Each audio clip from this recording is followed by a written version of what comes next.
10 years have passed since the great battle that scarred the Hidden Leaf Village. A conflict erupted between the Hokage, the Kyuubi's Jinchuriki, and the allied shinobi forces against the remnants of the Akatsuki. It was a day no one would ever forget. Pain and his bodies were obliterated, as was his accomplice, Konan. Kisame Hashigaki was decapitated by his own blade, while Madara Uchiha fled, leaving behind his group, Team Taka. The only member who didn't escape Konoha was Madara's descendant, Suzuki Uchiha. The Konoha Council acted immediately. Danzo, the head of the secretive Umbu Root Division, proposed that the Uchiha be pardoned for his past transgressions. He claimed Suzuki had been driven by the curse seal or Akimaru, the mental instability caused by his brother Itachi, and, most notably, the widespread blame placed on Naruto Uzumaki. Naruto, they charged, had chased the Uchiha away with his demonic presence. The civilian council was completely swayed by Danzo's influence. They instantly agreed, choosing to exile the Uzumaki boy and welcome their cherished Uchiha back with open arms. The Shinobi Council and the clan heads were appalled by their foolishness, insisting that the unstable Uchiha would soon betray and kill them if he wasn't executed.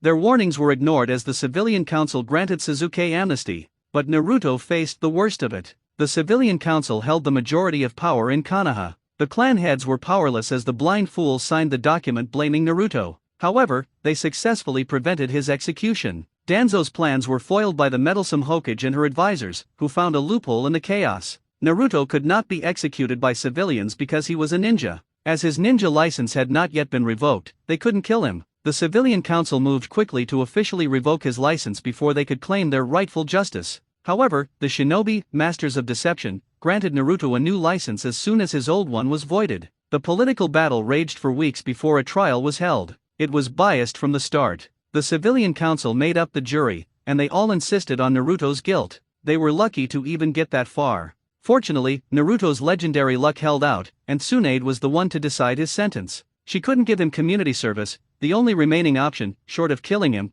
was the one thing that would destroy him: banishment. That same day, Naruto Uzumaki packed his belongings, was kicked out of the village, and escorted to the border of the Land of Fire. His apartment complex was nearly burned down but remained thanks to the efforts of Rock Lee, who happened to be training by carrying a tank of water on his back. It was times like these when people were grateful for Guy's teachings and ridiculous training methods. The council soon demanded a new generation of Sannin. Naturally, those trained by the original Sannin were chosen. Suzuki Uchiha as the new Snake Sannin, Sakura Haruno as the new Slug Sannin. But Jiraiya hadn't passed on the Toad contract before he died. The last name signed on the scroll was Naruto Uzumaki. Without him, they weren't true Sannin. The council organized a retrieval team to find Naruto. The shinobi's goal was to bring him back as the new Sannin, while the civilians wanted to force him to give the summoning contract to a ninja of their choosing. 10 years on, the Hidden Leaf Village has become dull and depressing. Not even Konohamaru, or Guy and Lee, could bring the sun back to Konoha. It was incredibly strange. More clouds have gathered above Konoha lately, blocking more and more sunlight and rarely raining. It was mostly thanks to Sutenjutsu that the plants survived, otherwise, they would have withered away. It was as if a curse had been placed on the village. 10 years on, Konoha is dragged into a war with the Hidden Stone and Cloud villages. Its only allies Sand, Star, Birds, Moon, Waterfall, Snow, and Wave, which had recently become a ninja village, seemed cold towards them since Naruto's banishment. It was no secret that their countries had benefited from him. The Kaze Cage was now sane and enjoyed life rather than killing. The Waterfall village found Naruto's absence disturbing, insisting that his departure was a curse. Most of them were highly superstitious. Snow was cold, figuratively speaking, since their daimyo favored the blonde. Birds was grateful for their release from a manipulator, and their daimyo was exceptionally disappointed. Moon was offended as their king and crown prince were good friends with Naruto, and Wave was the worst. They specialized in tsunami and their own branch of Sutenjutsu, developed by their appointed first Namikage, who was barely in his 20s and the most powerful of them all. Guess who? He considered it an insult that Naruto was no longer a member of the Leaf. The Hidden Rain village had recoiled back into their shell, hiding from everyone since Pain's death. The Hidden Grass village joined forces with the Hidden Sound, and both went on to become allies with Stone and Cloud. The Hidden Mist village remained neutral, having just recovered from a civil war and the end of the blood purges. A new Mizukage had recently taken power and was eager to become allies with Wave, but demanded amnesty and neutral ground in the war against the 4 hidden villages. Suddenly, Konoha seemed small, insignificant, and, worst of all, it only had enough strength to face half a hidden village with no Uchiha, Jinchuriki, or 4th Hokage to help them. 10 years later, a new beginning. A young man yawned, stretching his arms and muscles to release the cracks and snaps of his bones. Sunlight streamed across his face and down his elegant golden blonde hair, which fell across his features. He stood up and pulled a mirror from the bag beside him. Digging a hand into his pockets, he found a black rubber band that was perfect for the job. Using a jutsu to enlarge the mirror, the man placed it on a tree stump, using the back as a stand. He stared into the mirror and pulled his hair into a high ponytail. It looked like a regular ninja ponytail, especially when tied back. It spiked up playfully, much like Iroquois. He placed two small objects inside the ponytail, forcing them to click onto his hair. Looking into the mirror, the man marveled at his features, checking to see if anything was wrong. His eyes were a crystal blue, like waves crashing onto the water below. His skin was tanned and beautiful, with a trio of thin black whiskers running across each cheek. His face was handsome and rugged, manly yet boyish in a certain sense. 3 stray hairs fell at the base of his neck, and 2 long strands dangled, hiding his ears. He wore a simple black cloth over his forehead, with a red design of Western Celtic knots imprinted on it. The largest stood in the center, 3 intertwined rings. Walking back to his bag, he found his clothes and began to change. When he was done, he was dressed in clothes fit for an assassin. He wore a tight, long-sleeved black shirt that showed off his toned body. His black pants were less tight but still form-fitting, tucked into a pair of black steel-toed boots with blood-red painted steel. He wore a red leather jacket with folded arms, revealing the light red undercoat, showing off his muscular forearms beneath the tight black shirt. He also had a pair of red fingerless gloves with black metal-plated knuckles. On the back of his jacket was the kanji for Inari, the goddess of foxes and rice. The bag was just a small backpack, with the name and warning Naruto Uzumaki, "Keep away," printed across it in bold. An angry fox head finished the design on the neon orange and black bag. It was almost blinding. The man suddenly realized something. There was no sign of his companion. He cupped his hands to his mouth and called out, "Hey, Shibanaru, you out there?" No one responded. "Hey, kid, you alright? Can you hear me?" This time, a response was given. "I can hear you, Tou-san. I've been hearing you snore all the way down by the river. That's a real problem, you know, people might think there's a monster in whatever woods we're staying in," complained a child's voice. Naruto smiled in relief when he saw the little guy walking through the trees toward the older blonde. Like his Tou-san, he had blonde hair, only his was marked by a pair of scarlet-red bangs. His hair was also pulled into a ninja ponytail, the red bangs acting as 2 streaks going through his head and spurting out of the elastic band, resembling horns. His face was cute and babyish, probably due to the fact that he was only 5 years old. His eyes were the same as his father's, blue like waves about to crash onto the water's surface. He had a cute button nose and, instead of whiskers, a triad of black dots on each cheek, like little freckles. The child wore black bib and brace overalls and a red t-shirt. The kanji for Inari was either sewn or printed in red onto the front pocket of his dungarees. The braces had little red smiley face buttons and a pair of red children's tennis shoes. "Tou-san, I got the water and caught the fish," the child informed him. "Did you use Auntie Kyo's gift?" the man known as Naruto asked the little guy. The small boy brightened. "Hi. Auntie Kyo was really nice to give me that," the child informed him. He pulled out the gift from behind his back. It looked like a regular soccer ball, round and bouncy, but it had the image of an orange fox's head with a hard wire aerial and a fuzzy white thing on top of it. "Kuwabai P is really handy, Tou-san, he can change into anything. He was a fishing rod for me, and he used Katra to catch the fish." "Chakra, kid," Naruto corrected. "Hi," the little boy explained. "Haku," Naruto asked the little guy, referring to his middle name, which he usually went by. "Hi," the little boy asked, looking up at his father's face. "Where are the fish and water then?" The child paled and his eyes widened when he realized he had left them at the river. "Tou-san, I left them at the river 'cause you called me," Naruto sighed before giving a caring smile. "Yep, you are definitely my son, kid." Haku, as the boy was called, pouted. "As if you ever doubted it. But maybe we aren't, and my real Tou-san was just like that, but more reliable, better looking, and could kick everyone's asses to Kingdom Come." Naruto's eyebrow twitched. "Haku, what have I told you about swearing?" The young boy looked at him, then went into a thinking pose. He tapped his index finger on his lips while gazing into the sky. The child turned to Naruto and gave him a foxy grin. "Swear like a sailor, kick the ass of anyone who tells you off for it." Naruto smiled.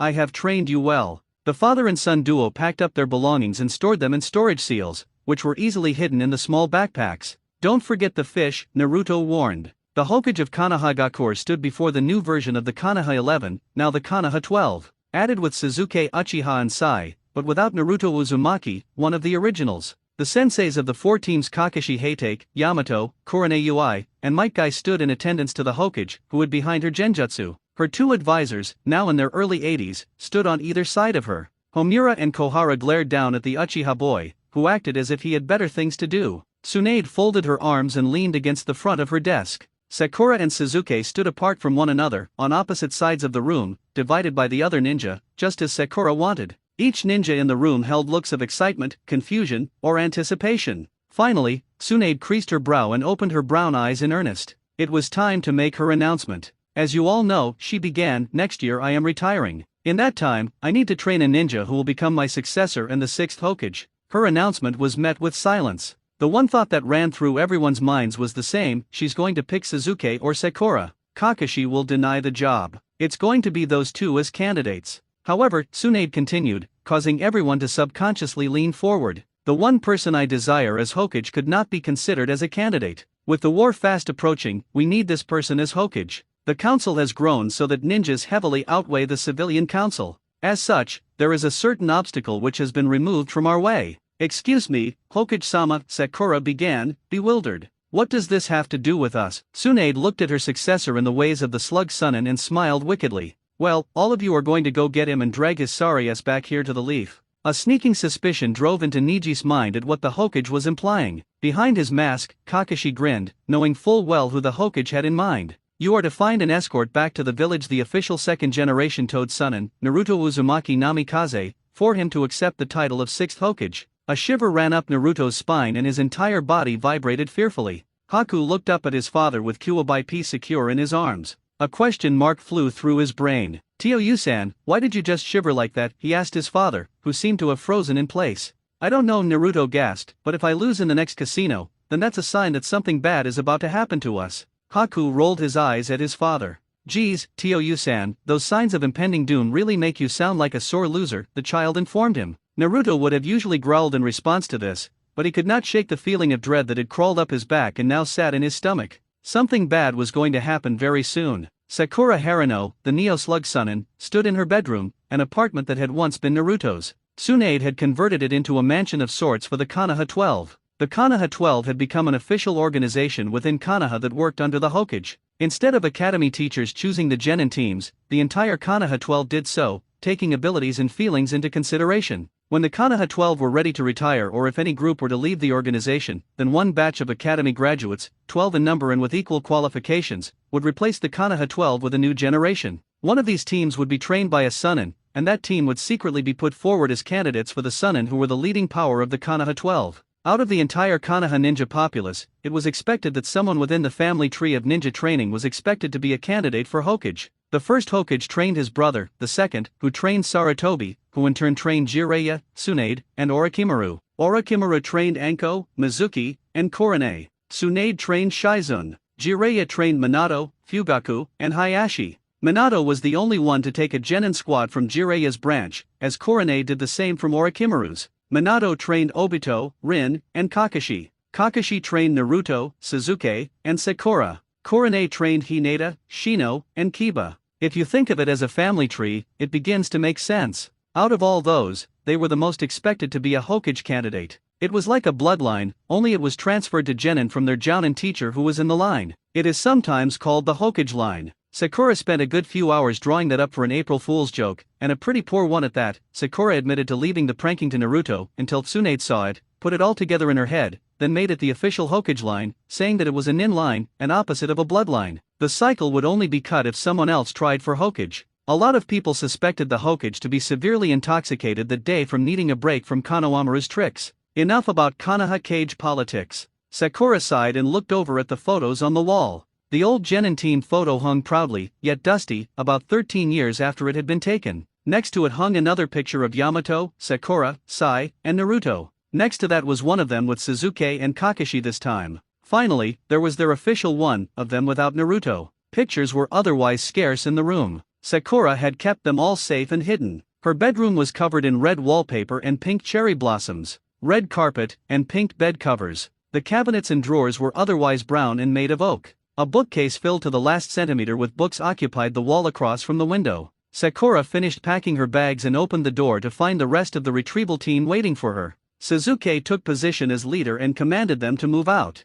Right then. Move out. We need to get that loser. Sakura glared angrily at Suzuki. He had been a real jerk for a while, but he tried to be nice. But ever since Tsunade announced it was Naruto, he had gone back to his foul-tempered old self. It was probably because Naruto was the reason why Sasuke could now never leave the village without the Hokage say so. It was a terrifying concept, especially when Sakura was the one to monitor him at all of his routine checkups. She was also given control of the curse seal whenever they went on a mission together. She was the only one who could control him now. 16 ninjas rushed through the streets of Konoha at top speed, rushing through the gates. The last bit of information Tsunade had on Naruto was that he had been seen in the land of demons a week ago and was heading westward to the land of waterfalls. Estimated time of arrival: 3 days. 2 weeks later. Tou-san. Haku bellowed at his father as they finally made it to the town in the land of waterfalls they had been trying to reach for the past 2 weeks. Whenever you say, let's go sightseeing in the land of demons, I thought you meant look at a couple of sites then leave, not spend the better half of 2 weeks there. The loudmouthed kid received a bonk to the head from his father. You're kinda loud and uptight for a 5-year-old, chibi me. Will you stop calling me that? When you make your first kill and have your first shot of sake with your old man. So a couple more years then, as long as I can get it. Naruto carried Haku on his shoulders, one hand gripped tightly in his father's ponytail, the other holding QBP close to avoid attracting attention. It wasn't every day you saw a little kid with a floating fox head following him around like a puppy. Tou-san, can we get some Pocky? The small boy asked. Naruto smiled, giving in. Sure, then we'll go fishing. As they walked down the street, they didn't notice the 3 ninjas sitting at a cafe, drinking coffee. Neji Hyuga watched the pair with a look of regret. He thought to himself, that guy is lucky to have that child. A thought suddenly occurred to him. So Tenten, when are you and Lee going to try for a child? He asked her, teasingly. The weapons mistress shivered at the statement. Neji smirked at her. Afraid to have children with big eyebrows and the power of youth running around everywhere you go? Neji joked, gesturing to his old teammate and Tenten's husband, Rock Lee. Tenten shivered. Don't make me think about it. I love Lee, but I really don't want my kids running around in green spandex. Sasuke, who had joined their group, nodded with a sneer. Well, unlike you two, I have to have kids. Probably 10 at the most before I die. 10? Wow, you're either brave or really stupid. Unless your wife has most of those at once, you'll never reach that number. No one I know would let their husband touch them if they had so many children. The best you can get is 5, 6 if you're lucky. Unless the council grants you harem rights. Neji decided his input was needed. The civilian council probably will push for that. Remember, they control the number of civilians who go into the ninja forces in the first place. They could use that as blackmail to get more Sharinans. The council is getting too full of themselves lately. They never would have done this 10 years ago, they'd be too scared. The last time they showed backbone was with Naruto, and now look at their plan. All washed up, and we have to go pick him up somewhere. Mark my words, Sasuke, that plan of theirs will go south, Tenten warned him. Neji snorted. Mark my words? Tenten, when did you become a batty old gossip? It took all of Tenten's inner strength not to throw a kunao at him. Unfortunately, that inner strength wasn't enough, and Neji soon found himself nearly impaled by the Queen of Steel, as she was known throughout Konoha and in the bingo books for IWA. What about you, Neji? She asked. You thinking about getting married anytime soon? I know we're 26 and all, and not even Kakashi had his kid at our age, but he was a genius. We're not up to his standards. When are you gonna get laid? Tenten, Sasuke warned, we're in a crowd. Tenten blushed, looking around before returning her gaze to Neji. There's gotta be someone you like. I'm surprised you haven't been pushed into an arranged marriage yet. Neji sighed, sipping his coffee before replying, I refused them all. I prefer to marry on my own free will, and to answer your question, I have taken part in the act of sexual intercourse. Tenten turned an interesting shade of red at Niji's bluntness. Really? Who? Were they any good? She immediately asked, interested. Neji? Sasuke spoke, eyeing the fellow Dojutsu user. What's brought this on? He asked. Neji pointed in the direction that Naruto and his son had just gone. Did you see those two, the blonde pair, the father and son? Sasuke nodded, while Tenten looked on dreamily. Oh yeah, they were cute. Especially the kid. I know I'm sort of against the whole imitating your father figure thing, but hey, seeing a little boy like that was really cute. The father is so young looking, too, he could pass as his older brother. What about them? Sasuke asked. I felt jealous, was the Hyuga boy's reply. Tenten snorted into her tea. You jealous? Call the newspapers. Neji Hyuga, Mr. My life is alright the way it is jealous of a father and son pair? I thought your only jealousy was toward the main Hyuga branch, and even then, it's rather lax and hasn't reared its ugly head for a couple of years now. Leave him alone, Tenten, Sasuke told her. But hello my youthful companions and beautiful wife. How was your morning? The loud and happy spandex-clad ninja known as Rock Lee cried out to them as he ran forward. Hello Lee, Sasuke and Neji replied in a regular bored drawl. Tenten sighed before replying to her husband. So Lee, how was your jog around the village? And please don't scream it, she begged. Lee calmed down before replying to his wife. It was glorious, Tenten. I wish you would join me sometime. Like that'll ever happen, the three thought at once. Anyway, my friends, I have heard interesting news about our dear friend Naruto. The other three perked up and looked at Lee with hard stares. What news, Lee? Suzuki asked with a growl. The green-clad Jounin gulped before replying. Well, Suzuki-kun, there have been most frightful rumors about Naruto-kun floating around. Tenten grew a tick on her forehead. Well, what is it, Lee? Tell us, and maybe we can go tell the others in the other towns. Well, they say he is number 2 in the bingo book now. Lee, we already knew that, and that he has an accomplice. A teenage boy, some say. The boy is said to be a ruthless killer, tainted by demonic chakra. It is said that Naruto-kun watched happily as this teenager killed an entire IWA base with just a small pack of senbon needles. Naruto is said to now be a masochist and a sadist. I am afraid we may be too late in saving him from his unyouthfulness, my fellow Leaf Nin. Niji and Tenten turned to Suzuki in worry. His eyes were wide in shock as he bit down on his thumb. Lee, he finally spoke. Did anyone say where Naruto was headed? The large-eyebrowed ninja stood straight instantly. That was what I wanted to tell you. When I was heading over here, I smelled a familiar scent. I have trained with Kakashi-senpai's Ninken, so my sense of smell is better. I smelled Naruto and his colleague entering town just a few minutes ago, but no one has entered the town ever since we've been here, Tenten urged. Except, Niji stated, causing the other two who had been in the cafe with him to widen their eyes in shock. That father and son weren't really father and son. It was Naruto and his accomplice, Underhenge. Without Niji's Byakugan, he didn't see it, and Suzuki was brooding as usual. They're in this town, the bun-headed girl exclaimed as the other two stood up, leaving some money behind. We've gotta hurry, Suzuki said to them as they rushed from the cafe. Tio-san, why did we leave so suddenly? Haku asked his father as they ran along the road leading to the next village. Naruto held on tighter to Haku's legs as he pushed with all his strength. The Pocky festival is tomorrow in a village a couple of kilometers away. We can't miss it, the blonde yelled, jumping on tree branches. What are you waiting for, man? Haku raged at his father. Step on it. The father and son duo ran, well, in Haku's case, rode, away from the small village they had just occupied for a couple of minutes. Passing by weary travelers became a common occurrence to them as they shot past farmers and carriage drivers. No one paid them any heed, as they were too fast to be thought of as anything more than a gust of wind. The blondes leapt past the odd escaped livestock to reach the town where the Pocky festival would be held. Tio-san? Haku asked his father as the grown man left an imprint of his boot on a cow's backside. Naruto replied, signifying that he was listening to the child. When are we going to see Kaa-san? The child asked. Auntie Kyubi isn't far from there either, we could stop by just after the festival. It is your birthday in a couple of days, and Kaa-san would probably want to give you your presents. Naruto looked solemn before brightening and quickening his pace. I think it's a great idea, Chibanaro, Naruto replied to his son. It would give them both an excuse to visit Isaribi and for Aunt Kyubi to see his godson. October 10th was the time of year when Naruto Uzumaki and his son, Naruto Chibanara Haku Uzumaki, were found in Sea Country, on Demon Island, paying their respects to the most important woman in both men's lives. Isaribi Uzumaki was spirited away by Orochimaru of the Sunin and experimented on, with the help of his lackey. They caused her to become a mutated demon fish and had her wreak havoc across the Sea Country, stealing important cargo and leaving many to their untimely deaths. It wasn't until Naruto, Ino, Shino, and Anko came along that all that changed. Isaribi met a boy who cared about her, who could share in her pain, and who could see her for what she really was, a person. When she returned with them to Konoha, Tsunade was unable to cure her of her afflicted condition. Isaribi remained in Konoha for a couple of years, before Naruto was banished. She left Konoha with him, where they made their way to Umi no Kuni.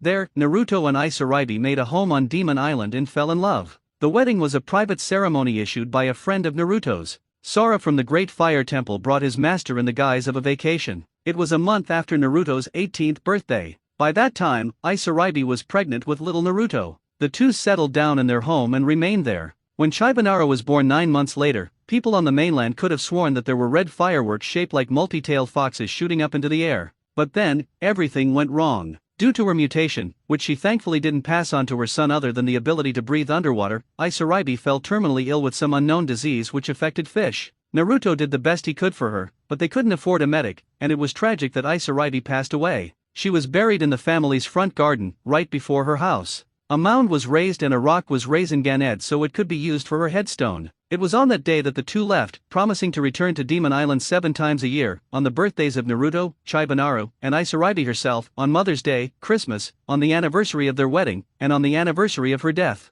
Haku was only 3 when his mother died. He didn't know much about her, but he was always told by Naruto that he inherited her intelligence and knowledge of all things that belonged in the deep. Naruto knelt down in front of the headstone in their old front garden. Earlier, he had refreshed the names and dates on the rock with his improved version of the Raisnan. A bed of flowers covered the whole garden, with the rose bed over Isuraibi's grave. Haku knelt next to him and put his hands into a prayer formation. Naruto turned his legs so one was leaning, the other was kneeling. They both prayed for 5 minutes before Naruto plucked a white rose from the grave. "You've outdone yourself this year, my love," he told the grave head. "The white ones look even whiter than the moon. What's your secret?" Haku giggled at his father's antics with his talk with his late bride. "Tou-san, Kaa-san couldn't do any of it. She's underground." Naruto smiled at his son. "Who do you think supplies the chakra for these flowers?" "Kaa-san's spirit sends chakra to them for us." "Oh," Haku believed as he once again returned to his prayers. Naruto smiled at childhood naiveness. It would be a long time before Haku lost any of that.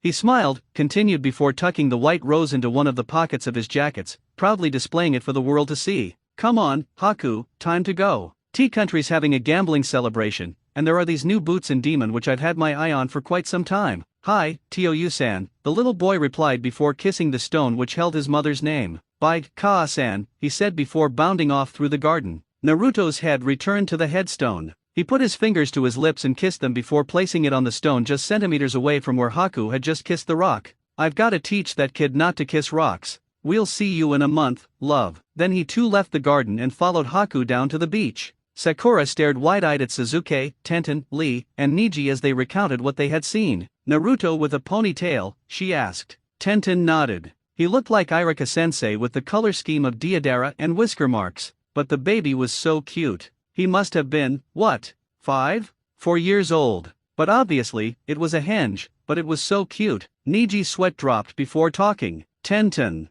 that's enough. You can henge Lee into the child form later when we have Naruto in our custody. You make him sound like a criminal," Ino complained to the stoic Hyuga boy, or man. "Well," Lee began, "technically, Naruto-kun is a criminal. His flames of youth have diminished into the horrible ways of sadism and masochism." Shikamaru shot a disbelieving look at Lee. "Ah, this is Naruto we're talking about. Mr. Troublesome Blonde with a sugary attitude. There's no way Naruto would do something like that." Chuji nodded in his agreement with Shikamaru. "The day Naruto does something like that is the day he gives up ramen." Kakashi's sweat dropped and nodded in his response. "Lee, your information might be a tad bit unreliable. Naruto may have an accomplice, but for Naruto to go like that, it would take something like the Kyuubi taking control over him for that to happen," Kiba told him. When Naruto was first banished the day it was announced, the news of Naruto being the Kyuubi Jinchuriki spread through Konoha like wildfire. It was now common knowledge that the Kyuubi vessel had been living amongst them for 15 years. Some were repulsed, some felt cheated, and others didn't care because they knew Naruto well and knew he wasn't the sort of person who could be a demon.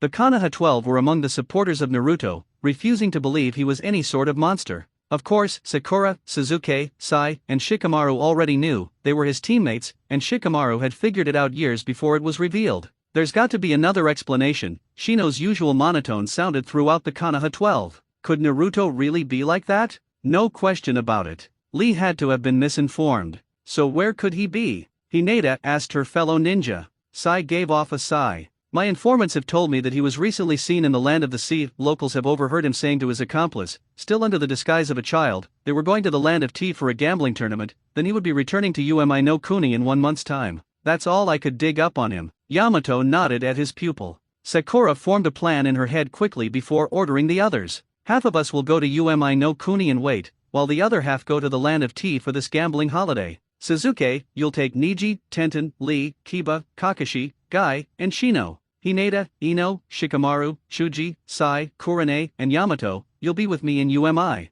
If Naruto slips by Sasuke's group, we'll need a way to catch him in a month's time when he returns to UMI. If you do catch him in T, then send word to us. Neji, you'll be their team med nin. Kiba will be tracker, Kakashi, they'll need your dogs, Guy and Lee's speed will be good. If you do run into Naruto, Shino will use his bugs on him. Tenten will be good for containing him with her weapons." "Do you really think that'll work?" "It will seriously cut down on our number and dash." "It'll work, Sasuke. If we're lucky, Naruto will come with us willingly, and we won't need to use force. When he hears about being the Rokudaime, he'll jump at the chance. One could not disagree with Sakura's logic when it came to Naruto. She was probably the one who knew him best. But Sakura, what about your team? What is its function? Shino asked the Neo Slug Sunin. Shikamaru will hold him in place, then we'll use Hinata and myself as emotional blackmail. Between the two of us, he'll come with us willingly. Korone will use Genjutsu on him, that's his worst area, he won't recognize it. Then Ino will use her mind arts to trick him into increasing guilt, then Chuji and Sai will be used to talk to him and convince him.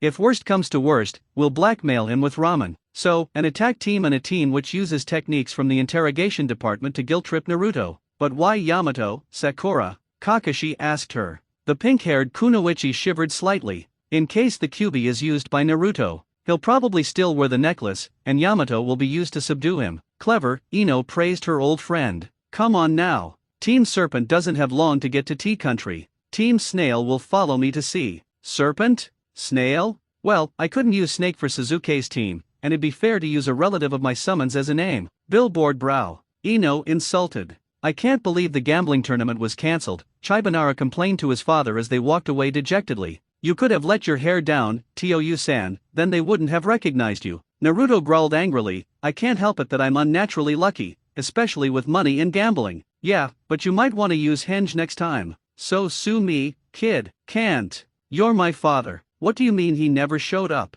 Sakura bellowed at Lee. The azure beast of Konoha whimpered under the gaze of the Sakura no Onai, as she was known to other countries due to her anger and demonic-like temper. Well, we attended the tournament like you told us to, Sakura-chan, but due to our unyouthful fortune, we were all beaten out by the 5th round. We asked the gate guards, and they told us they had been afraid that he would cause an unyouthful disturbance and so told Naruto-kun that the tournament had been cancelled. But do not fear. My other comrades and blossomed wife are chasing after Naruto as we speak. Lee, I suggest you get out of here before I use you as a punching bag. The taijutsu user with the prominent eyebrows fled from Sakura. She turned toward Ino and Shikamaru, who were seated on a park bench. Where's Sai? I need to hit something, she asked them. Hey, Ino protested. Stay away from my husband, billboard brow. I still need him to make me a mother. You can kill him once I have 5 kids, all at jounin rank. The pink-haired Sunin growled and began to pummel the tree beside the bench with her fists of fury. She really needs to take some anger management courses, Ino said, leaning back into the bench. This is anger management. Ino sighed in a long-winded way and complained again.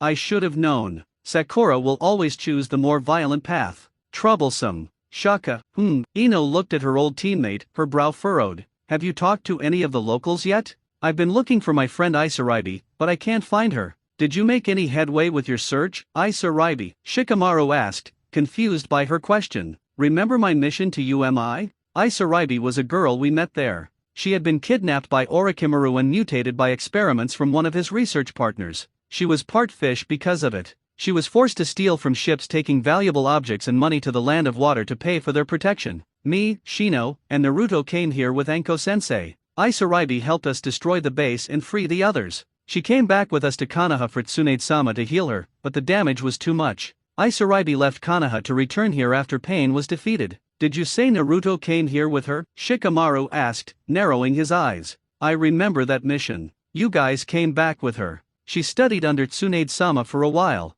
I think she still lives around here somewhere, Sakura chimed in. Ino looked up and nodded. Yeah, but the problem is I haven't been able to find her. Not here or at her shack down by the cove. Shikamaru suddenly stood up, a cigarette dropping from his mouth. If we find her, she might have a clue about Naruto. Ino, Sakura, ask around. See if anyone has seen Isaraibi with a young man with blonde hair and whisker marks in the last 10 years. Shaka, Ino began before Shikamaru took off running. That's probably the fastest you'll ever see him go, and even that slow Ino commented on the pace Shikamaru was running, which was little more than a jog. Pathetic. He does have a point, the pink-haired Sunin told her friend. Go ask around. Surely you know people here, and some will remember you. If you go around asking, we'll probably find some answers. For the next 3 hours, Sakura and Ino scoured the town, asking questions. The results of their search were pitiful at best. When they met up with Shikamaru again at the harbor at sunset, they had very little to report. It's a no-go, Ino told him. No one has seen Isaraibi in the last 2 years.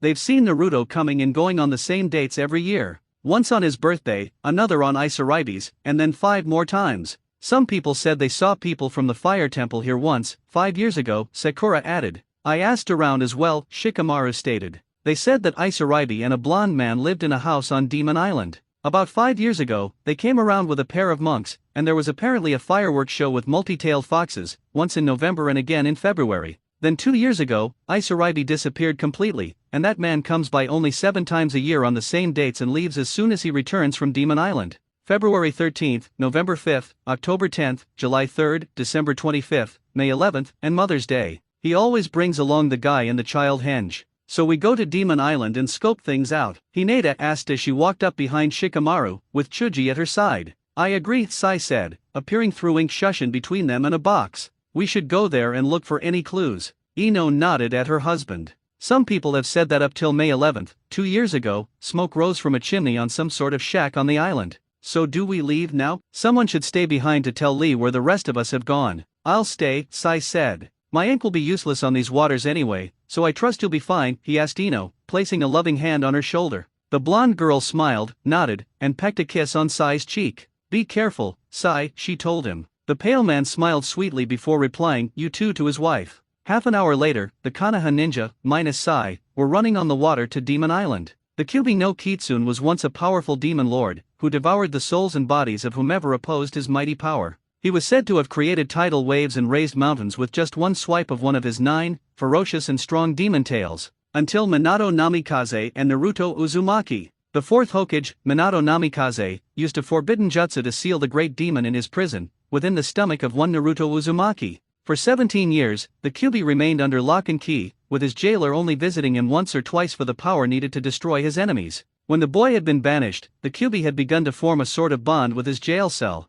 On Naruto Uzumaki's 18th birthday, the Kyuubi was given a choice. Remain trapped within the seal for all eternity, cursed to rot and die in the bowels of the human boy, or be given a living body by a special type of clone jutsu, with his powers decreased exponentially and without any of his great demonic powers, with the lifespan of a human. Such a thing would be ludicrous for a demon to think of. But the Kyuubi craved freedom and so was given a human body. The clone was given the appearance of Minato Namikaze, but when Kyuubi entered the body, it donned blood-red hair, red eyes like fire, and 3 whisker marks on each cheek. Naruto compared him to his big brother. The Kyuubi was now living near Umi no Kuni, on a farm where he used chakra and jutsus to control his crops and sustain his livestock: sheep, cows, bulls, horses, and poultry. It was thanks to Naruto that he was able to sustain himself on top of his income. Naruto's gambling had made him incredibly wealthy. He had also become the godfather to Haku, Naruto's now 5-year-old son. Unfortunately, the child had mistaken him for a woman for some unknown reason and had taken to calling him Auntie Kyuubi. It took all the cuteness of Haku's innocent face and self-restraint on the Kyuubi's part that he didn't try to eat the child the very first time he called him that. Now 25 years after his imprisonment, the exact date to be technical, he found himself staring at his godson and his father, the ex-Jinchuriki, who had come for a visit. Haku still carried around the transforming toy he had gifted the child with, QBP, a floating fox head ball with an antenna atop its head. Auntie QQ, Haku screamed as he embedded his small head into QB's stomach. The ex-demon turned man sweat dropped and gave off fake anime tears which wiggled and swayed down his cheeks. Why must you torment me like this, Haku-chan? Because it's so fun, the small child exclaimed. Auntie QQ, yes, did you save me a present? He asked like a true con artist. The two men fell anime style with large sweat drops. He never changes, they both thought unanimously. It was well known in this family that Haku was a true con artist, conning presents off his godfather as if he was just asking for a strand of his godfather's blood-red hair. I have a new set of kunao, just in from hell. You're lucky you're my godson. These things go for 1,000,000 ryo per kunao. Usually in hell, they're 100 ryo. I get M for 25 since I invented and developed them. If you were anyone else, I'd eat ya or send you packing. I see you still have that portal jutsu ready for use, Naruto commented as they made their way to the kitchen. Yeah. Hey Chibanaro, Mayaka down in town baked me a big apple tart. There's a slice on the table, mind you, it's hot. Cream's in the fridge. The small child nodded in agreement, toddled over to the plate with the delicious slice of tart, took it from the table, fork and all. QBP retrieved the cream, and the two scurried into the living room where QB kept his television set, a rare item in most parts of the elemental countries, but thanks to Naruto's seemingly never-ending funds, QB could afford all the TVs he desired. Mayaka, Naruto jest. As in Tamayome's Mayaka. Yes. Tamahomo's Mayaka, QB growled at his ex-vessel. I swear, if that guy makes any more wisecracks about me and Nuriko on our poker nights, I don't care what agreement I made with you not to start fights, I'll send him to meet the starfish at the bottom of the sea. Naruto cocked a grin at the ex-demon lord. You and Nuriko, huh? I still can't believe she hangs out with you. He, QB corrected. Ha, Naruto is a guy, doofus. Nanny, Naruto exclaimed, falling over and nearly smacking his face into the tiled floors. Careful, I just cleaned those, Kyuubi cried at Naruto. No wonder Tama is making such a big deal out of it. Did you know? No one knew until 2 months ago. We all thought he was a woman for 10 years. I nearly had a heart attack when I found out. Naruto scoffed at the ex-demon lord. Kyuubi, you can't have a heart attack, because you don't have a heart. The right eye of Kyuubi twitched dangerously. Hey, I love Chibanmaru. That means I have a heart. Naruto shook his head. Kyuubi, I really meant, literally. The clone is sustained by chakra, not by a heart. There isn't one in there at all. Then what pumps the blood? Your ego, damn brat. Hey, a small voice sounded from inside the living room. The two men turned to see a scowling Chibanmaru with an upheld fork in one hand and an empty plate in the other. Crumbs and applesauce littered the place around his mouth and his cheeks. A tic formed on his head. Keep it down. You sound like a pair of old gossiping women. Geez, he's just like Isaraibi, Naruto pointed out in a hushed whisper to Kyuubi. Yeah, but he eats as fast as you. And I can hear as good as you, Auntie QQ. How dare you compare me to the likes of him? Back on Demon Island, Sakura, Ino, Hinata, Shikamaru, and Chuji waterwalked across the vast ocean to reach their destination. They could already see that someone had carved a staircase into the rock, which led to a small cottage on a flat piece of land that resided on top of a round cliff, surrounded by rocks to make sure nothing fell off. Within minutes, the group of 5 sat and rested on the beach of Demon Island. Okay. First, we rest, then we go climbing up those stairs, Ino stated as she fell flat on her butt, soaking up the last of the sun's rays. She let out her ponytail and let it fall down the back of her head. Can't we just set up camp here? We were running for hours, and my chakra is nearly all out. She began to massage her feet as Shikamaru and Chuji both fell down either side of her. Hinata put her hands in a familiar seal and called upon her bloodline. Byakugan. Sakura turned to face the ocean, where on the other side of the water, she could still make out the mainland. If this is what the view from the beaches looks like, then I can't wait to hit the cliffs. This view is incredible. If Naruto really does live here, then I have to compliment his choice of views. She sat down on the sand and fell to her back. Even the sand is heavenly. You don't get sand this soft even in Suna. Shikamaru nodded in agreement, having visited Suna every other month as Konoha's official liaison for the sand village and for being the husband to the sister of the Kaze cage. He knew how soft the sand was in Suna, and this definitely was much softer than anything. Must be some sort of chakra or softening jutsu, he commented, stroking his hands in the sand dune. Sakura, Hinata's voice cried out to them all. The 4 other leaf nins turned to the once shy Hyuga heiress. The stairs are clean. They do have residue chakra on them. The only security is the booby traps that go up the side of the cliff. I suggest we don't use those. There's an empty house up there, and there seems to be a grave of some sort, she informed them as they turned from her towards the top of the cliff. We should go now before anyone sees us, Sakura commanded. Ino began to moan. Oh, come on, Billboard Brow, let us rest for a while. Not all of us have the power of the Sunin, nor the stamina. Let us rest for a little while, please. Fine, Sakura grunted as she bit her thumb and went through a series of hand signs. Finally, when she was done, she jabbed her bleeding thumb into her palm and slapped it to the ground. Summoning jutsu. A puff of smoke occurred, and a blue slug popped into existence. How may I assist you, my lady? The slug asked graciously. Sakura petted the large slug on the head. Fuko, can you please give us a lift up these steps? My friends are tired, and we need to reach it with Ernest, the pink-haired Kunoichi asked her summon. The trick with the slug summon is to always be polite, and they'll do whatever you want them to do. As you wish, milady, the slug replied, keen to help her mistress. Climb on, Sakura commanded the other 4. Shikamaru, Ino, Chuji, and Hinata all climbed on, leaving Sakura to walk. Hey, come on, Billboard Brow, you need to climb on too, Ino said to her friend. Sakura gave her friend a sly smile. No thanks. We Sunin have more stamina than you Jounin. And with her command, Fuko, with a speed that can be considered amazing for a slug, they made their way uphill with Sakura sometimes in front, sometimes behind to check for traps.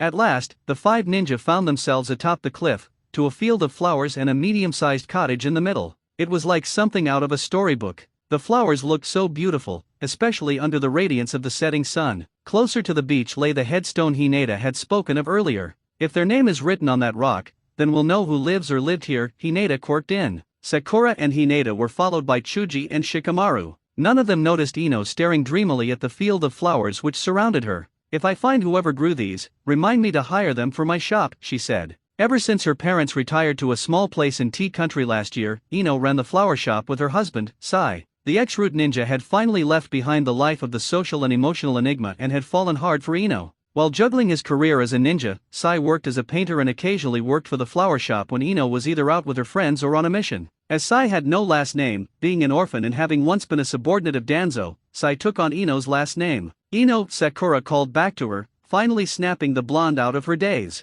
Yeah, billboard bro, you better come look at this. Ino made her way over to the headstone, and stopped dead at the name carved into its cold surface. The first name of her old friend, and the surname of the person they were looking for to become their sixth Hokage, Isaribi Uzumaki. Born July 3, 3 BK. Died May 11, 23 AK. Loving wife. Devoted mother. Goddess of the sea. Underneath this inscription was the imprint of an impacted Raiznan, clearly Naruto's handiwork. The inscription even looked like it had been carved in by a much smaller Raiznan. The handiwork was excellent. The images of white foxes and white whales decorated the headstone. Isaribi is gone, Ino asked as a tear came to her eye. Isaribi, Uzumaki, Shikamaru stated. You don't think Naruto married Isaribi? How? When? Sakura asked with wide and frightful eyes. Remember some of the villagers, Shikamaru said as he looked over to the mainland. They said 5 years ago, on November 5th, there were these fireworks shaped like foxes and another set in the following February. What do you bet that it was in November that they married? What has me confused is the devoted mother thing, Shuji said. Did they have a kid or something? He realized what was going on. That child they had seen with Naruto wasn't a psychopathic teenager under the guise of a henge. He really was a child. And Naruto's son, no less. Naruto is a father. Damn. He had kids before any of us, he stated as Ino smoothed the rock over with her hand. Well, considering what they both went through, they deserved some happiness, however short. And look now. The council will be happy. Their sixth Hokage has an heir, she said, gazing nostalgically into the headstone. However, there were 2 people in the company, the 2 other females, who felt the weight of the world at that moment. Their knight in shining armor had married and had a child with a fish girl. They had been waiting for him, and now they found he had forgotten about them. Is it possible, Shikamaru mused as the last sunbeams vanished behind the horizon, that the kid has inherited some of Kurama's power? Chuji was the one to speak up this time. You think Naruto would mind if we crashed at his place for the night? He asked the group. About a week later in Konohagakure, the 5th Hokage, Tsunade, tumbled from her seat, her eyes as wide with shock as the council members as they listened to Shikamaru and Lee's report. Kakashi, who was there to update them on Team Serpent, dropped his book, his jaw unhinging just enough for his mouth to hang open. Shizen's paperwork slipped from her grasp, and Irika's eyes glazed over in stunned glee. Naruto's a dad, they all roared in unison, terrifying Lee and Shikamaru, who were facing the full force of their shock. Why yes, Hokage-sama, Shikamaru managed to stammer before Tsunade abruptly rose. Many in the room flinched and backed away from the godame. Tsunade reached into her desk drawer and pulled out a large bottle of sake. Looks like I really am a grandmother now, she said with a giddy expression. Hey, Irika, doesn't that make you an uncle or something? Come on, we'll have a drink to celebrate. 2, in fact. Our little Naruto is all grown up. He's a husband and a father. I'm so proud. Hokage-sama, Lee interjected, causing the former Sunin to glare at the spandex-clad young man with enough venom to kill a snake, if only that had worked on Orochimaru all those years ago. What is it? She asked the poor ninja, her intent malevolent should his news prove irrelevant. Well, Shikamaru sighed heavily and stepped forward. This is a drag. Hokage-sama, Naruto is a widower. The sake bottle lid popped open as Tsunade stared at Shikamaru in disbelief. We found her grave marker. That's how we found this information. We believe the years on the markers are related to the Kyuubi. BK must mean before Kyuubi and AK after Kyuubi attack. She only passed away 2 years ago. Since then, Naruto has been traveling with his child, only visiting on Mother's Day, his birthday, Isaribi's birthday and date of death, Christmas, their presumed wedding anniversary, and the child's birthdate. Tsunade felt a pang of deep sorrow. What had Naruto done to deserve such a fate? To be married for only a few short years and then lose the person you love, leaving you with a child. Not to mention the Kurama incident, the hostility from the villagers, and his banishment. Poor Naruto, Shizen said, placing a hand on Tsunade's shoulder. Hayashi decided now was the perfect time to ask a question that had been on his mind since he first heard of the child's existence. Does anyone know his name? Lee shook his head. We don't know. All we know is that Naruto calls him Chibim. Can we assume the child shares the same name as the father? If so, we can assume it's a son. Irika shook his head. Knowing Naruto and from the description, the child looks like him, which would explain the nickname. The child's gender and name are still unknown. Homura cleared his throat before speaking again. With this new information, do you really think Uzumaki will come back to us? He may want to protect his child from the villagers' persecution. That's a very real possibility, Kakashi added. Naruto may have been an idiot being the key word here, but even in his youth, he would never want his child to be treated like that. Many people have accepted Naruto and most want him back, but a majority of civilians have been protesting his appointment as Hokage. If Naruto finds out about this, there's a snowball's chance in hell he'll return. Tsunade slammed her hands on her desk, without using her super strength. Naruto needs to come back.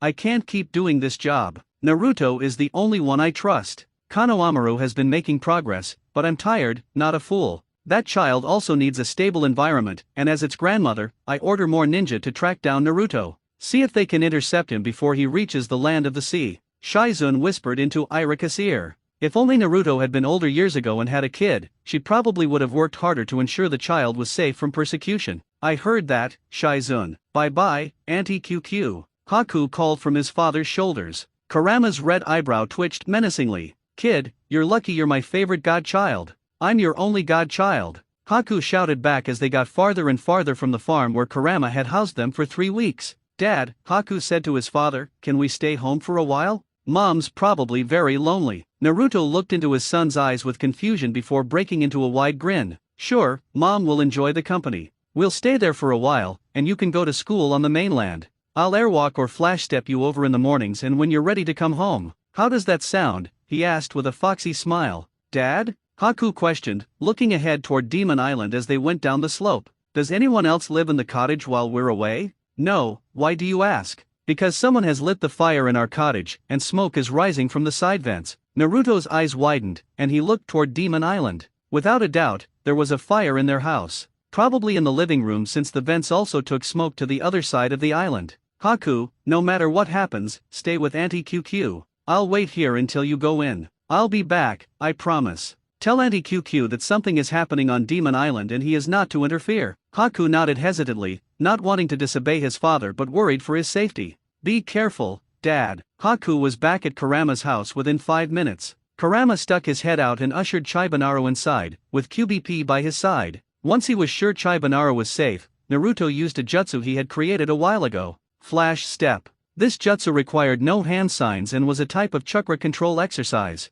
With Kurama gone, Naruto was able to regulate his chakra better, giving him greater capacity for chakra control. Flash Step allowed the user to move at the speed of light or sound, depending on their chakra capacity. It wasn't as fast as the Hiraishin, but it was better than the Shunshin and didn't need a device to work. What made it more of a chakra control exercise was using it on water. As Naruto passed, many said they felt a strong gust of wind blow through the town. It was once a common occurrence in town for a couple of years, but this time, instead of the usual happy feeling that came with the wind, all it gave off was a sense of foreboding, urgency, and rage. Sai, Kurane, and Yamato, who had remained on the mainland, sensed the familiar chakra fly past them and reached the ocean, heading for Demon Island. That was, Yamato exclaimed, his eyes wide with shock. Naruto, we have to get to the island as soon as possible. Sakura stared out into the night, leaning on her elbows, gazing at the mainland sorrowfully. Do you think he saw it? She asked Chuji, who had the idea to start a fire in the home to alert Naruto to their presence on the island. The Akimichi nodded. The light and vented smoke should have alerted him to our presence. He should be here in a couple of hours. We'll see him whether he travels by water walking or boat, or if he uses Shunshin. No matter what, we'll be able to subdue him with Shikamaru's shadow possession, and you girls can do your thing. Chuji left when he saw the distant look on Sakura's face, knowing it was time to leave. Moments later, Hinata came out of the cottage with a blanket for the pink-haired Neo-Sunin. Are you alright? The pale-eyed Hyaga asked, placing the blanket over Sakura's shoulders. Sakura sighed and put a hand on her cheek. Yes, again, another lie. But Hinata was not to be so easily deterred. You are suffering from a broken heart, Sakura. No medical jutsu in the world can cure something like that. What does help is talking about it. You're angry and upset that Naruto fell in love with someone else and has a child with another woman. You just want to pound his head into the ground and beat him to a pulp, or in my case, juken him into the next century and make sure he can't have any more children. You're upset that you were too late in telling him the truth and that you've lost him forever. Sakura sighed. Geez, Hinata, sometimes I forget which one of you or Ino, has the mental powers. Hinata shook her head. They're not mental powers. I'm feeling the exact same way. We both loved Naruto and thought he wouldn't move on, so we waited for him. Now, 10 years later, we're still waiting, and he's a widower with a 5-year-old child. I'm crushed, and I know you are too. Hinata's words struck a nerve in Sakura's mind. It was the nerve she had been shielding, but the truth Hinata spoke had hit it. Tears welled up in her eyes, and she wrapped her arms around Hinata's waist. She cried into her friend's stomach. It may have been weak and childish, but what the Hyuga heiress had said was true. She had waited for her chance, and now it was all dust in the wind. "Look!" Ino exclaimed, pointing out onto the water between them and the village on the mainland. Every 20 feet, there was a ripple in the water and a blurred image of someone with blonde hair. "Naruto," Hinata called out. "He's so fast," Shuji commented. Sakura wiped her eyes clean and pulled on her gloves. "Come on then. Let's go get ourselves a Hokage," she said, the sadness still prominent in her voice, even though she spoke fluently. "Here he comes." Shuji was the next to speak his mind. "How is he doing that? He's faster than Lee." "It is speed, right, Hinata?" The Hyuga girl had her Byakugan activated and was watching Naruto as he ran toward them. "It is speed. He takes one step and in a flash, he's 20 feet away and ready to take another step. It's like he's using water walking too. Chakra is being focused into his feet, and it's regulating similarly to when a ninja does tree climbing or water walking. Here he comes. Here I am. Now tell me, who the hell are you and why are you in my front yard?" Naruto asked as he appeared, his eyes burning with rage. However, the rage calmed when he saw pink hair, a sad Byakugan, a blonde who looked like a female Deidara, a big guy, and a pineapple head. His eyes widened in shock, and he took one step back before snarling and reaching into his back pocket for a senbon. Naruto flicked his wrist toward Shikamaru, sending a single senbon at his neck, hoping that with him out of the way, he wouldn't be easily subdued by the shadow possession jutsu that the Nara clan had mastered. However, Shikamaru pulled out Asuma's old trench knives and used his chakra to deflect the senbon. Naruto smirked at the type of chakra Shikamaru used, knowing it well since he was also a practitioner of that type of chakra. "I never knew you were a wind type, pineapple head," he insulted the Nara. "This is a drag," Shikamaru said before attacking Naruto head-on with the trench knives. Naruto crossed his arms over his body, reached down, and took 2 golden war fans from a pair of pouches attached to his thighs. On the first fan was the kanji for Haku written in white, and on the second was the kanji for the goddess of rice and kitsune, Inari, painted in blood red, or what Shikamaru suspected was blood itself. He said with a smile. "I see you've adopted a new style, Naruto. Fans? Very feminine. But please, Naruto, I'm married to a woman with a fan as big as her body, and I know most weaknesses of the fan." Naruto grinned wickedly at Shikamaru. "So you finally married to marry? 'Bout damn time, I'd say. Gaara owes me money for that. You bet I would marry to marry? Yeah, oh, and Shuka." Naruto commanded his chakra to extend off the 2 fans to make them seem as large as Tamari's, if not larger. "Don't get sidetracked by my betting skills." With one sweep, Naruto cut a large gash across Shikamaru's chest as if he were just any other ninja and not his friend at all. When Shikamaru fell to his knees, the blonde ponytail-haired man turned to the other 4 with a smirk. "Who's next?" Sasuke was followed by Neji, Tenten, Lee, Kakashi, Gai, Shino, Kiba, Irika, and Anko as he made his way to the land of the sea's border with Fire Country. They practically flew through the trees at top speed until they crossed into foreign territory. Within minutes, with their speed, they reached the coast, where they met Yamato, Kurane, and Sai, all 3 of whom were looking toward Demon Island. "Yamato, report," Sasuke commanded as he landed and looked out across the way. "Yes, Sasuke," the Mokuton user said disdainfully. Even though Sasuke had returned to Konoha, Yamato still didn't forgive him for ramming a lightning sword into his chest or for betraying Konoha and trying to kill Naruto. He still disagreed that Sasuke should be on this mission. His presence would only cause Naruto further dislike for the village. Sakura, Ino, Shuji, Hinata, and Shikamaru have all journeyed to Demon Island. They have spent the last 3 weeks there waiting. A couple of minutes ago, Naruto water walked across the entire ocean in about 5 minutes at what we believe to be the speed of light. A moment ago, we sensed chakra radiating from the island. Naruto must have engaged them in battle by now. Sasuke nodded and waved his hand as if to signal the ninja to follow him before Tenten gasped. The entire company turned to look at her as she stared wide-eyed at something on the other cliff next to the one they were on. The other ninja followed her gaze to a sight Tenten, Neji, and Sasuke recognized. There, on the other cliff, was a small child with blonde hair and red bangs tied up in a ponytail like Irika's, and a triad of black freckles on each cheek. A floating fox head with a tail and antennae followed behind him. The child held a flashlight in his hands. Sasuke's eyes narrowed when he realized the child was using Morse code. Irika stepped forward, looking at the unaware child. "Is that," he didn't finish due to his own shock at seeing the child. Neji nodded. "The child must be warning his father of something or alerting him to something that's happened. He doesn't seem to know we're up here." "Hey, Uzumaki," Sasuke called out to the kid. The child looked up in shock. "How do you?" He never got to finish his question. Lee had been ordered to get over there and knock the kid out if he responded.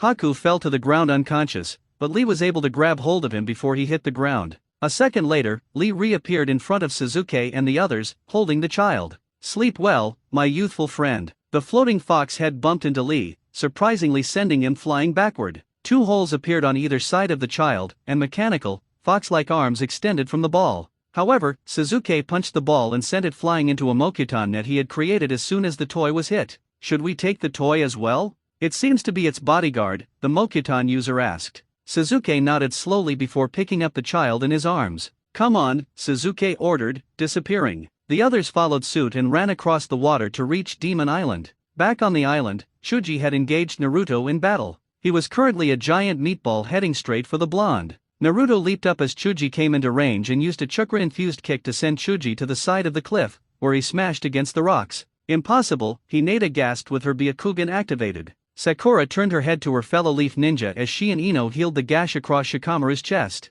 Hinata gulped as Naruto dodged another of Chuji's human bullet tank jutsus. Naruto is using the same technique as Tsunade. He infuses chakra into his legs or arms and disperses it at the moment of impact. I thought that could only be done with perfect chakra control? Naruto has too much chakra to do something like that. Chuji overheard this and turned to Naruto, smirking. "Heh, you're no Neo Jiraiya. You're a Neo Tsunade with luck and better skills." Naruto shared his smile before going through a series of hand signs. "Well, Tsunade is like a mother to me, and I'm not as dumb as everyone thinks I am." He finished with a hand sign and pulled his right hand above his head. Hinata gasped as wind chakra gathered within his hand. It disappeared as he punched the ground. Wind-style, world-shaking fist. The ground was torn up by yellow wind chakra. Chuji tried to grab at him, but his armor was torn to shreds, sending him hurtling back with a few cuts. "How?" Naruto smirked as he prepared to do the same thing again. Think of it as the wind-style, Raisin Shuriken, only elemental chakra first, then shaping it. Then I let it fly. I call it Sky King element because it has been known to take the shape of the planet Uranus. I think Wave Country developed something similar, only Earth-style. Pretty clever, if I do say so myself. Wind-style, world-shaking fist. Naruto moved to evade as Chuji went through a series of hand signs. He clenched his hands into fists, took a deep breath, leaned back, and expanded in a puff of air before releasing it. Wind-style, boom bubble. A blast of air flew towards Chuji. This time, it didn't miss. It didn't hurt him, but it sent him flying backward. "Damn it," Chuji muttered as Naruto extended a flat palm towards him. "Multi-tailed Raiznan," he called out. Chuji gasped as 5 small Raiznans materialized on Naruto's fingers. Naruto darted towards Chuji, who leapt away, causing the Rasengan-wielding hand to decimate a rock. Naruto turned to face Chuji again. "Multi-tailed Raiznan yo-yo," he exclaimed, sending the 5 Raiznans out on chakra strings. "Mini Raisengans on chakra strings?" Shikamaru asked, pushing himself up to see what Naruto and Chuji were doing. "Is that even possible?" Ino shook her head before replying, "It's Naruto. He's the #1 knucklehead, most unpredictable ninja in the history of the Leaf." "That's a fair point." Back with Chuji and Naruto, the blonde man ducked and leaped over Chuji's enlarged limbs. "Come on, fatty. Is that all you've got?" The other 4 flinched at Naruto's stupidity. Had he forgotten how Chuji got when someone called him fat? It appeared so as the Akimika's eyes flared dangerously. Steam snorted from his nose, and a growl sounded from his mouth. "I'm not fat. I'm big-boned." The Akimichi charged towards Naruto in a heated rage. Naruto, however, just smirked. "Predictable idiot," he said before jabbing his left forearm. Chakra surged there, and in a single instant, a katana appeared in Naruto's hand. It was an elegant blade. It was as white as freshly fallen snow and shone in the moonlight. A light blue ribbon was tied to the handle, which was much longer than the hilt, so it breezed freely around Naruto. Naruto began molding chakra into the blade as a blue aura appeared around it. Wind-style, Getsuga Kaze Sode, Wind Element, Moonfang Wind Sleeve. The ribbon and blade both sharpened. Naruto pointed the sword down with the ribbon up. The ribbon then created a circle, with the sword going down through the center of the circle. Chakra gathered into the circle until the entire thing was blue. Then all Naruto said was a simple Kai, and all hell broke loose on Chuji. A bright blue light enveloped all of Demon Island, alerting all the villagers on the mainland. "Look," they cried as a figure was thrown off the cliff and into the sea until someone caught him and pulled him out. Suzuki, Lee, and Niji looked at what had happened to Chuji and recoiled in horror. The poor man had been cut everywhere, with most of his armor torn to shreds. Blood gushed from his clothes, though most of it was visible as his top had various cuts. His face was thinly cut, and most of his hair had been cleaved off, leaving it as short as it had been 13 years ago when he was a genin. His legs were a bundle of blood and cuts, and his hands looked useless. Luckily his eyes, mouth, nose, and most of his important facial features had been left intact and unscarred. "Shuji? Wake up," Suzuki commanded before Niji shook his head. "It's no use. He's out cold."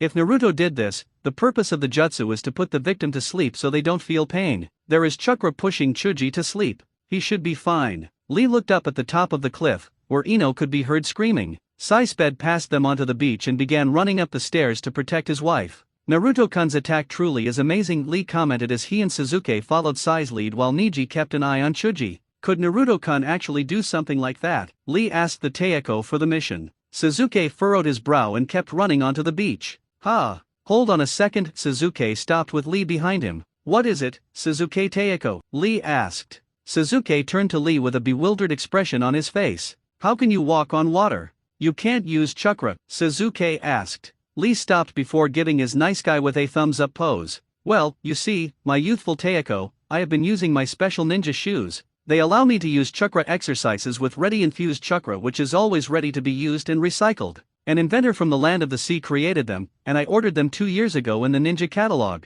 Suzuki blanched. "They actually sell those?" Naruto grinned as Hinata tried to use her gentle fist. Unfortunately, Naruto was a long-ranged specialist, something the gentle fist was weak against. "Come on. I thought you were supposed to improve, not bore me with predictable gentle fist." Hinata leaped at Naruto once again, trying to disarm his legs. Naruto pushed up with his legs and did a one-handed handstand, using that to leap away from Hinata. "NNNN Naruto KKK-kun. PP please, we just want a tea talk," Hinata stuttered. She may have lost her stutter over the years, but it was Naruto's presence that ruined her record, reverting her to her stuttering. Naruto's face turned into one of disgust. "And you still have that stutter?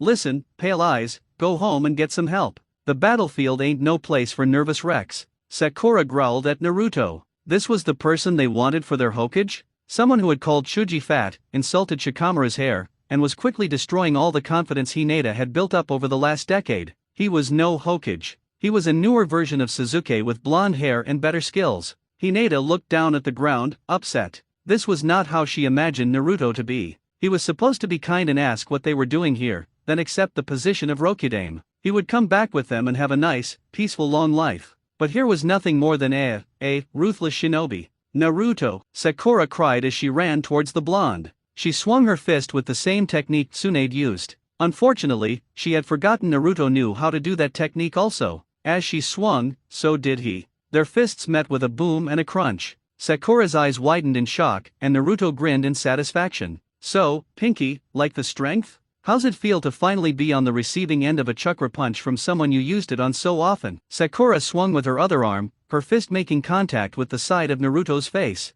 He winced and flew back, holding his cheek in pain as he crashed into the side of the cliff, which towered over the one where the cottage resided. "Don't call me Pinky," Sakura said venomously. Naruto stood up and grinned. "Geez, and I thought it was Suzuki who summoned snakes." Sakura raged at Naruto and began to dish out pain with her one good hand. Naruto grunted every time she hit him until he finally kicked her in the chest, sending her flying back into a weeping Hinata, who was constantly muttering, "He hates me, I'm nothing but weak. He hates me." "That all you've got?" he asked them. "No, this is," Ino said before Naruto turned, and his world went black. By that time, the others arrived. The place looked like a war zone. Sai looked over at Ino's body and grew distressed. "Ino? Ino? What have you done?" Naruto's body sighed before replying. "Honey, you overreact sometimes. I'm fine. Naruto's out cold right now, so hit the body out cold and let's get him to Konoha." Sai rushed over and grabbed his wife's body. Yamato used his wood style to bind Naruto's body in wooden binds. Suzuki copied this action with his snakes.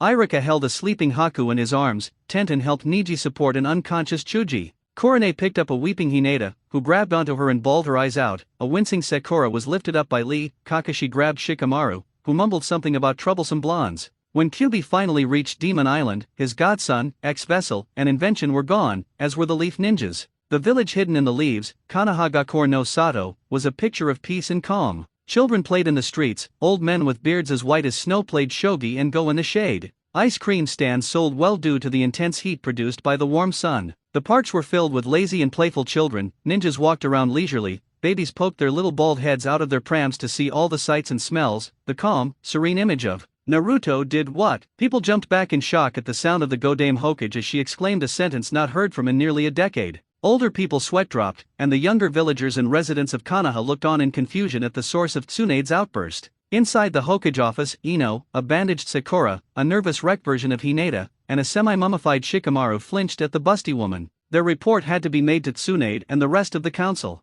Hayashi put a comforting hand on Hinata's shoulder. Shizun was busy looking after Chuji, and the civilians were in an uproar. And you want him to be Hokage? Look at what he did to 5 of our best jonins. And that toy the child keeps. I say we kill it, and if we need any of the Kyuubi's power, we breed the Uzumaki to create an army. One member of the civilian proposed in his biased rage. Tsunade shot him a glare before returning to the 4 wounded ninjas. So you're saying he used a raise nan on each digit of his hands, then used them as yo-yos? Then he did that thing with a sword. Sakura looked up at her predecessor with informative eyes. Tsunade-sama, Tenten-san researched the weapon. There's nothing special about it, only that it's highly conductive to chakra. The Hokage nodded and looked at the council. He's powerful, I'll give him that. He's smart too, distracting Shikamaru and putting Chuji into a blind rage. Weakening Hinata and using my own techniques against my successor for Sunin. I don't think all of you there together could have taken him out. You're lucky. And the child? Homura asked Koharu, who walked in.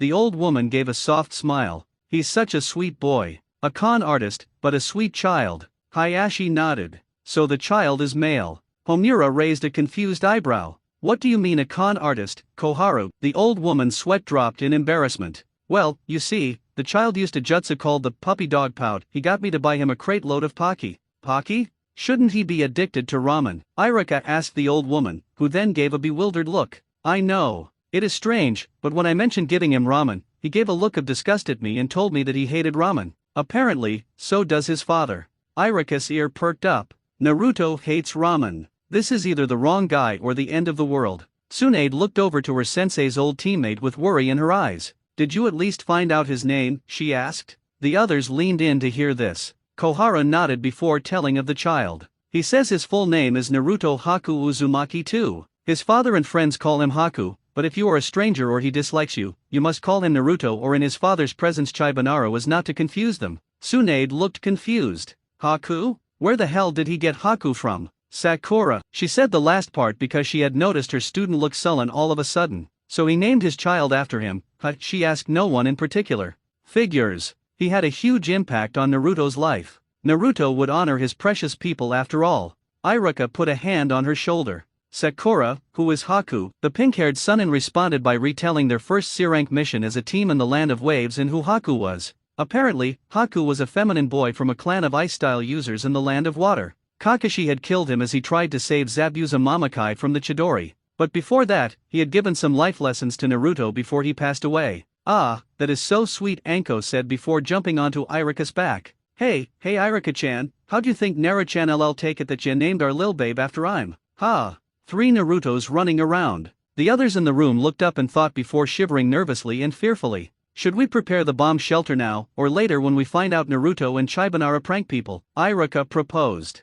Better to be safe than sorry. So did you get anything else out of him, Kohara-san? Tsunade asked the 82-year-old advisor. The old woman shook her head negatively. No, the child went as far as to threaten to scream out in the street about perverted old ladies attacking him. A round of giggles came from some of the women in the room. Just like Naruto. Tsunade-sama, the Abarame clan head said towards the Hokage. Are you sure that he'll even stay? From what they've told us, nothing short of threatening Chibanara's life will get him to agree to become our Hokage, and I do not feel all that comfortable with threatening the lives of children. This isn't the Sound Village, even if some members of Konohagakure, here he looked at the civilians on the council, are just as bad and ruthless. Tsunade looked at the picture of a young genin Naruto, which sat on her desk, thinking. Naruto in the picture wore his old orange jumpsuit, the first one. He was grinning with Tsunade and Tonton at the hot springs they went to before they reached the village, when Naruto and Jiraiya went in search of her. He looked good in his kimono, even if it was orange and the necklace. A light bulb went off in Tsunade's head. A wicked grin threatened to split her face in half.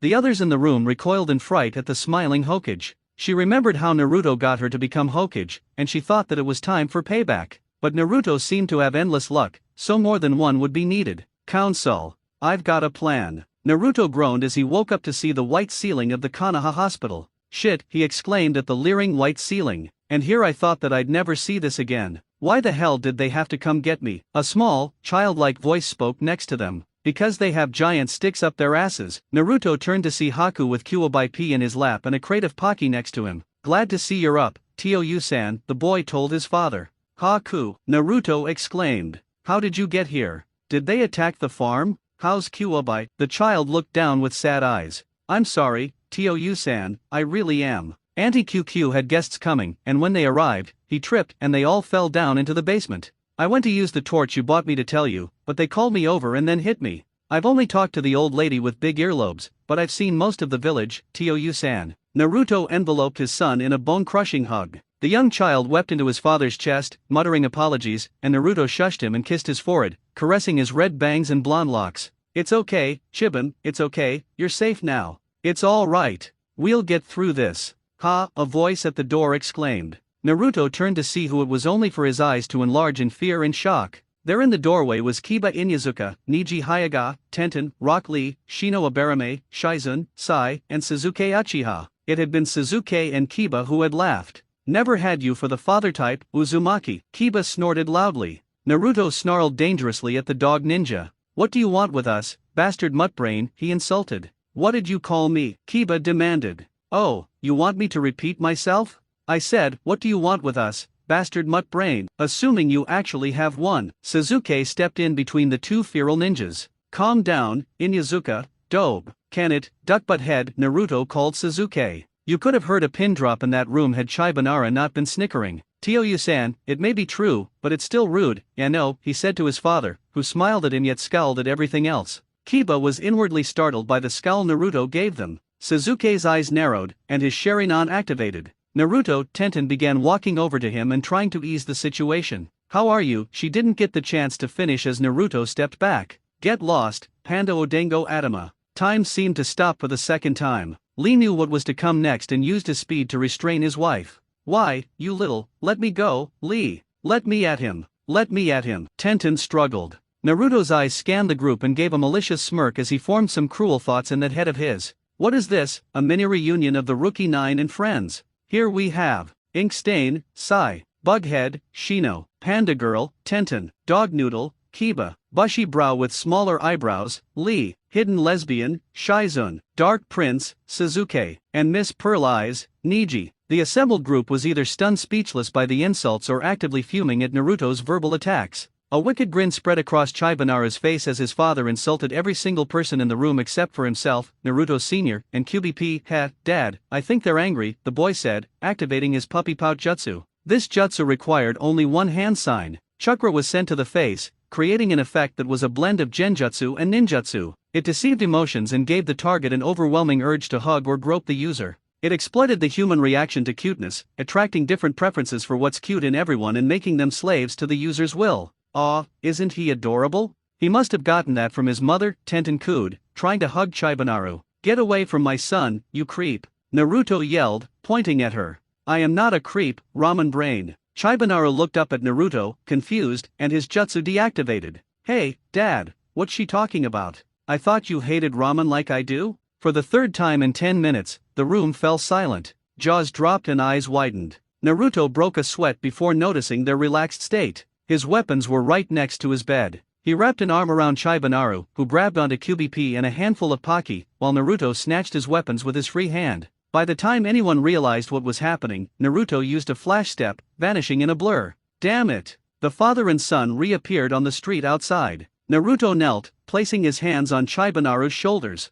Haku, we have to go. I promise I'll explain everything once we get to Auntie QQ's farm. And just who is Auntie QQ? A familiar voice said from behind him. Naruto turned to see the woman he had once considered a grandmother. Tsunade Senju, the last of the legendary Sunin, the 5th Hokage, student of the 3rd Hokage, granddaughter of the 1st Hokage, and great-niece of the 2nd Hokage. The greatest healer in history and known as the legendary loser for her gambling habits, her bad luck, and her more private endeavors. Hello, Naruto, she said cheerily. Hello, you old hag, he shot back in her face. Any reason you decided to have me dragged back to this maggot-infested cesspool? Tsunade winced at his tone and the foul language. Did he even know what a cesspool was? After a brief shudder, Tsunade looked back at Naruto, studying him closely. She had to admit, if she were 40 years younger, she'd be all over him like bees to honey. In her opinion, he was a knockout. His hair was even tidy, and the ponytail actually suited him. His red and black outfit clashed with his blonde hair, but the combination somehow worked. His whisker marks were also fainter, now looking more like slowly healing scars. Naruto, why don't we go to my office to talk about this? She added the last part because people were starting to stare and point. Whispers spread through the street as everyone wondered why Naruto Uzumaki was back in Konoha after a decade in exile. No, he said defiantly, his eyes burning with a mix of confusion and fury. I want to know right here, right now, why you sent a dozen shinobi to track down and attack me and my son, and bring us back here, even after I was banished from Konoha and the Land of Fire. Are you looking for a reason to have me executed, hag? In case you forgot, I'm not a Konoha shinobi anymore, so you can't order me around. Tsunade clutched the bridge of her nose with her index finger and thumb. Naruto was a bigger headache now than when he was 15. Was he making up for lost time? Or was he just trying to get on her nerves? It was probably the latter. Naruto, just calm down and we'll talk in my office. Now come with me. Go to hell, crone, he said forcefully. What did you just say? Tsunade asked, a tick mark appearing on her forehead. She poised her hand for a punch.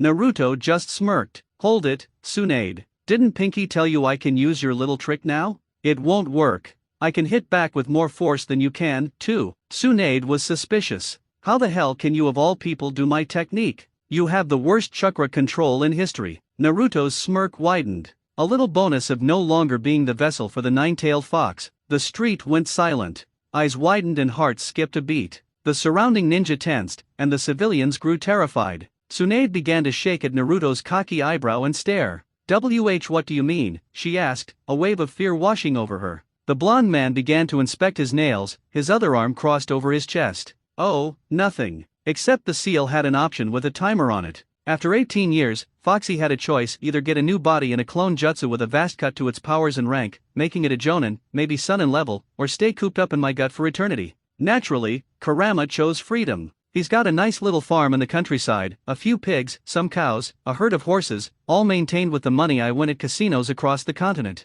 So, Kurama is living the life of a normal human. A jutsu-wielding, hell-gate-making, Sunin-level human, but a human nonetheless. People glanced at each other in horror. The Nine Tails was loose again, but in a human body. Oh, and he's totally loyal to me and only me, Naruto quipped, as he began to inspect the nails on his other hand. I really need to take better care of my nails, they're getting all stumpy. No more Teijuyu at Satsukita Raiznan for a while, or I'll lose a good weapon, he said with a casual shrug. Kakashi and Suzuki, who had just arrived, stared in shock at their former teammate. He had done all that to Koji, Shikamaru, and Sakura without the Nine Tails? They shuddered to think what he'd be like with Kurama. There would be no force on earth that could stop him. It was probably just dumb luck that Ino was able to stop him. Tsunade gathered her courage. They had one trump card, a weakness they were meant to exploit, even though they were honest about their intentions. They were going to tell him later, but Tsunade knew it was now or never. Naruto, you wanted answers. We, of the Hidden Leaf Village, Konohagakure no Sato, in the Honorable Land of Fire, are appointing you as the 6th Hokage. This was it. Tsunade was giddy with anticipation. She could just imagine him yelling, Yahoo, I'm gonna be Hokage. See, I told you. It would be fantastic. However, what she hadn't expected was what he said right then and there in front of a street full of shinobi and civilians. Over Konoha's dead body. Again, hearts froze and stopped. Anyone who knew Naruto as a kid knew he constantly proclaimed he would become Hokage. Hokage this, Hokage that. They were sure he'd be over the moon about this. But for him to say, over Konoha's dead body? Well, that came as a shock. Tsunade could have sworn someone in the crowd fainted, maybe even several people. What? Nearly everyone exclaimed after a moment of stunned silence. Several people were admitted to the hospital. They were all older civilians and shinobi who had known Naruto for years before his banishment. Each had suffered a small heart attack and was in a state of severe shock. The reason Naruto Uzumaki, the loud-mouthed, knuckle-headed, unpredictable, orange jumpsuit-wearing, ramen-devouring Hokage-to-be, had refused the position of Hokage. Not long after this declaration, Umbu showed up, and many people asked the Konoha 12 if they had brought back the right Naruto. It was confirmed he was the real Naruto, but one of the biggest shocks was the revelation that he was no longer the vessel for the nine-tailed fox. The Baijuyu that had killed so many people was now free inside a human body. That was what truly terrified everyone. The council was in a meeting right now to discuss this latest development. If he no longer has the Kyuubi, he's useless, a nameless villager demanded, grabbing the attention of the others in the council chambers within the Hokage Tower. Useless, is he? Hayashi asked the villager. Then please explain how 3 of our top jonin were severely beaten to a pulp, and 1 was ripped apart by a sword technique? Or did they do that to themselves? Think about this. If word got out that Naruto could do something like this without breaking a sweat, imagine how good it would look on our record and to the other hidden villages. Naruto Uzumaki is a hero in several villages: Suna, Nami, Hoshi, Taki, Tsuki, Oanai, not to mention the land of birds. If they found out Naruto returned to us, they'd side with us in an instant. Tsunade decided to temper their optimism. Yes, but imagine if Naruto declares himself hostile to us. The other villages will turn against us, and Iwa, Kumo, Kusa, and Oda will be at our throats in minutes. Not to mention they'll try to get him on their side. Iwa will demand that they have nothing to do with him unless we execute him. We already spread the news that he was the fourth Hokage's son, Minato's only child. Once that reached Iwa, they'll be here faster than you can say. Minato Namikaze. Ino agreed. Being the head of the Yamanaka clan, Ino was next in line and was on the council. Choza and Shikaku were also there, as Shikamaru and Koji were in no condition to attend a council meeting. Shizun, how is Koji doing? Choza asked the faithful medic Nin. The black-haired woman smiled. After talking with Naruto, the way the jutsu works is like an anger management technique. It hurts the user but puts them in a coma so they don't feel the pain. She winced. Anyway, once Koji is healed, it will be as if nothing happened. The cuts are designed to slowly repair themselves. He didn't really want to hurt Koji. The jutsu was apparently created by Isuraibi when she was dealing with her periods and pregnancy, and Naruto got on her bad side. He knows how it feels. Apparently, you just go numb. It's also good for tricking your enemies into believing their comrade is dead so you can take him for interrogation. And he just told you that? No, Chibanara did. Naruto denied that he even used the jutsu on purpose and was supposed to use a more lethal one. The child is very good at healing jutsu. Where is he now? Yelling at the doctors for using herbs and jutsus that slowly heal patients. He has so many herbal techniques and jutsus for healing, I wouldn't have thought he was Naruto's child. He's even more polite than Naruto. Must have been his mother's influence. Must have been. This is even more proof that the child should stay here and be placed with a different family. The skills the child knows and the potential, with us to mold him, he could become our greatest weapon, another villager announced. I say we take the child from his father, kill the man, and go after the demon incarnate and use the child in the war, his friend added. Shikaku rolled his eyes. Oh, sure, let's do that. How about we just pop over to your homes right now? I believe you have a 2-year-old daughter, don't you? Let's put her in our seduction interrogation unit for the war. Then we'll keep her under lock and key. The ninja couldn't help but try to hide their laughter at his sarcasm. Or better yet, let's just put her on the front lines. You'll do no such thing. Then Chibanara will have no part in our war. Nor will he be our weapon. Are you channeling Danzo? I thought we were finally done with him. I'm surprised hell hasn't spit him back out yet, along with Orochimaru, Choza quipped. Okay, that's enough. This council was called so I may run my plan by you. It's how we're going to get Naruto to stay with us and become our Hokage. Based on the evidence provided over the years, and his recent strength and skill against enemies, Hayashi cut in. But they were not enemies. Tsunade shook her blonde head. To Naruto, they were. We all know Naruto is most suited for the job with his skills and his ability to intimidate. But he won't stay. This is my plan. When I get out of these, I am going to castrate you all with a spoon. Naruto threatened as he struggled against his bindings. Ink wraps, wooden bonds, chains, snakes, Kikai bugs, ropes, and seals. I swear to you all, you'll be begging me to rip out your insides. Let me go. Sasuke rolled his eyes at the threats being directed at him and his fellow ninja. Yamato looked nervous as he stood next to Sai, both afraid Naruto would follow through on his promise. Let me go. Sasuke grumbled. Shut up, loser. Kiba snickered on the other side of the room next to Shino. Hey, Naruto, you should calm down. How about we get you some ramen? Try it, and you'll be needing to be fed through a rubber tube for years to come, dogface. Naruto retorted. Kakashi kept giving Naruto an appraising look. Guy and Lee stood across from him and tried to cheer him up. Hey, Naruto-kun, your flames of youth are impressive, but they are still dim in your unyouthful approach to life. Guy shouted in Naruto's face. Lee followed suit. Yes, Naruto-kun, your unyouthfulness is being forced on a very impressionable pinnacle of youth. Young Chibanara is probably suffering from your unyouthful tendencies. If you two don't cut that crap out, I will be sure to castrate both of you and then use the waters of age to kill your flames of youth, the blonde man threatened. Don't tell me how to raise my kids. What you've done to Lee, Guy, is nothing short of child abuse. Naruto, that is most unyouthful. That's it. Lee, I'm castrating you first. Just then, Sakura walked into the holding room where they were keeping Naruto. She had heard the last part and giggled. Naruto, she said happily. Huh, you say something, Pinky? The old Sakura would have exploded in rage and smacked Naruto with one of her super punches. The new Sakura simply winced and walked toward Naruto, holding a tray of food. Don't talk to her like that. Sasuke ordered Naruto, anger in his voice. No, it's okay, Sasuke. It's fine. Here, Naruto, I brought you some tea. It has milk, so I hope you like it, she said, lifting the cup and offering it to him. Begrudgingly, Naruto accepted it. This better not have any truth serum in it, Haruno, or I'll make sure you pay for it, he warned before sipping the tea. Sakura continued to tilt the cup to Naruto's mouth, like a mother feeding her teething baby. Sasuke glared at the scene before the door next to him opened wide, effectively flattening and trapping Sasuke behind it. Dad! Chibanaro exclaimed. Thankfully, Sakura had known he was coming and had taken the cup away from Naruto's mouth before any harm could be done. The little tyke became a blur of black, red, and blonde that collided with Naruto's confined form. Haku, are you all right? Naruto asked his son. The little boy nodded. Yeah, but this scary old lady keeps chasing me. Who are you calling a scary old lady, you little brat? A voice called out, making Naruto sweat uncontrollably. He averted his eyes to the door to see the only thing on the same level of scary as a pissed-off Tsunade Enko Mitarashi, the purple-haired special jonin who had proctored the second stage of the Chunin exams and who had accompanied Ino, Shino, and Naruto to the land of the sea, where they met Isuraibi. AHH. Demonic Snake Queen, Naruto exclaimed, trying to edge his chair away from her. The purple-haired jonin felt her eye twitch and she cracked her knuckles. What was that, Blondie? Naruto continued to edge away from her, feeling dangerously close to letting Haku become an orphan. Oh, nothing. Enko, a voice Naruto recognized from years ago but couldn't place the image or name, called out to the snake jonin. Mom, another voice cried.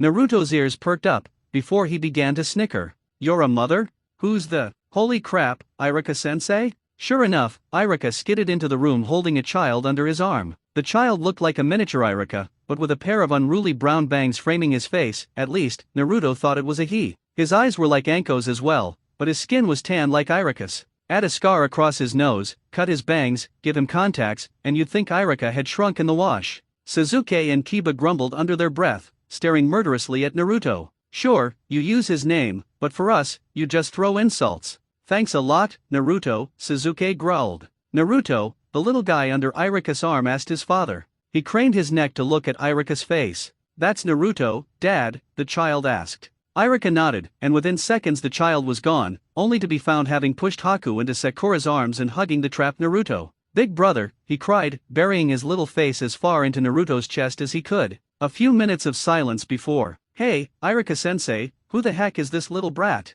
Naruto asked. Irika and Anko sweat dropped as the child began to bounce on Naruto's lap. Hey, don't you know, big brother? I'm your little brother. Naruto froze, looking down at the child with wary eyes.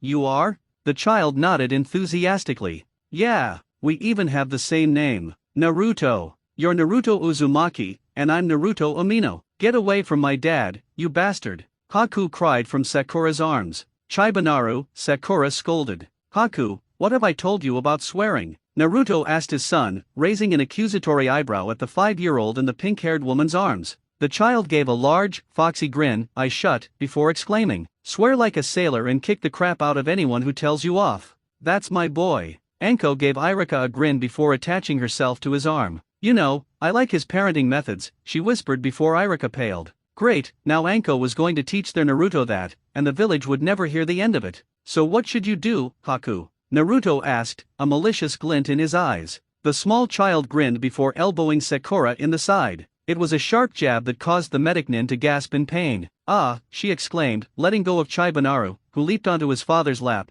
trying to strangle the third Naruto. Leave my dad alone. He's my big brother. Well, he's my dad. Big brother. Dad. You know, Naruto interrupted.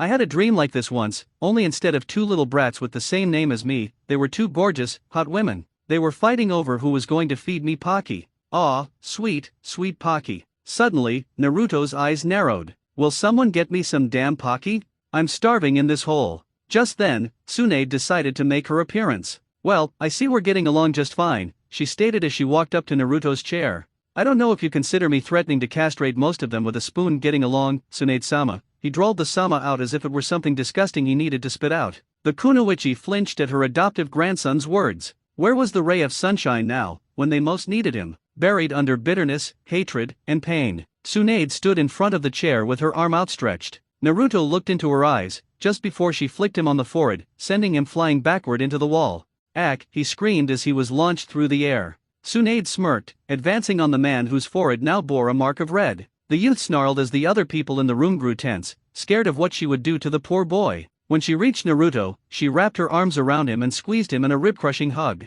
"It's so good to see you again, Naruto-chan," she said as Naruto's face turned a shade of blue. The others quietly laughed at his reaction. "Can't he breathe?" he gasped, but Tsunade just kept strangling him with her embrace. When she was finally finished with her roughhousing, she stood above the blonde. "Naruto-kun, I have a proposition for you." Naruto's eyes narrowed. "What kind of proposition?" he asked, his tone full of suspicion. Tsunade broke into a wide grin. "Well, since you made me return to the village because of a wager, I thought I'd return the favor." For a moment, Naruto was silent before he burst into a fit of laughter. "Wah-hey-ay, you're betting me?" "Tsunade, I've been winning bets and plundering casinos for the better part of a decade. With my incredible luck and your terrible luck, I'm guaranteed to win this bet." Tsunade waited for him to finish. "The bet is that the Konoha 12 and others will face you and defeat you in a no-holds-barred match. One-on-one. You will fight and defeat each of our ninja, from the weakest to the strongest. You can use as many weapons as you like, but remember, there is to be no killing, no permanent damage, and no maiming. You must win each match to advance to the next, but should you win even one match, you will automatically be considered a ninja of Konoha once again. Probably a Chunin, or even a Jonin if we can swing it."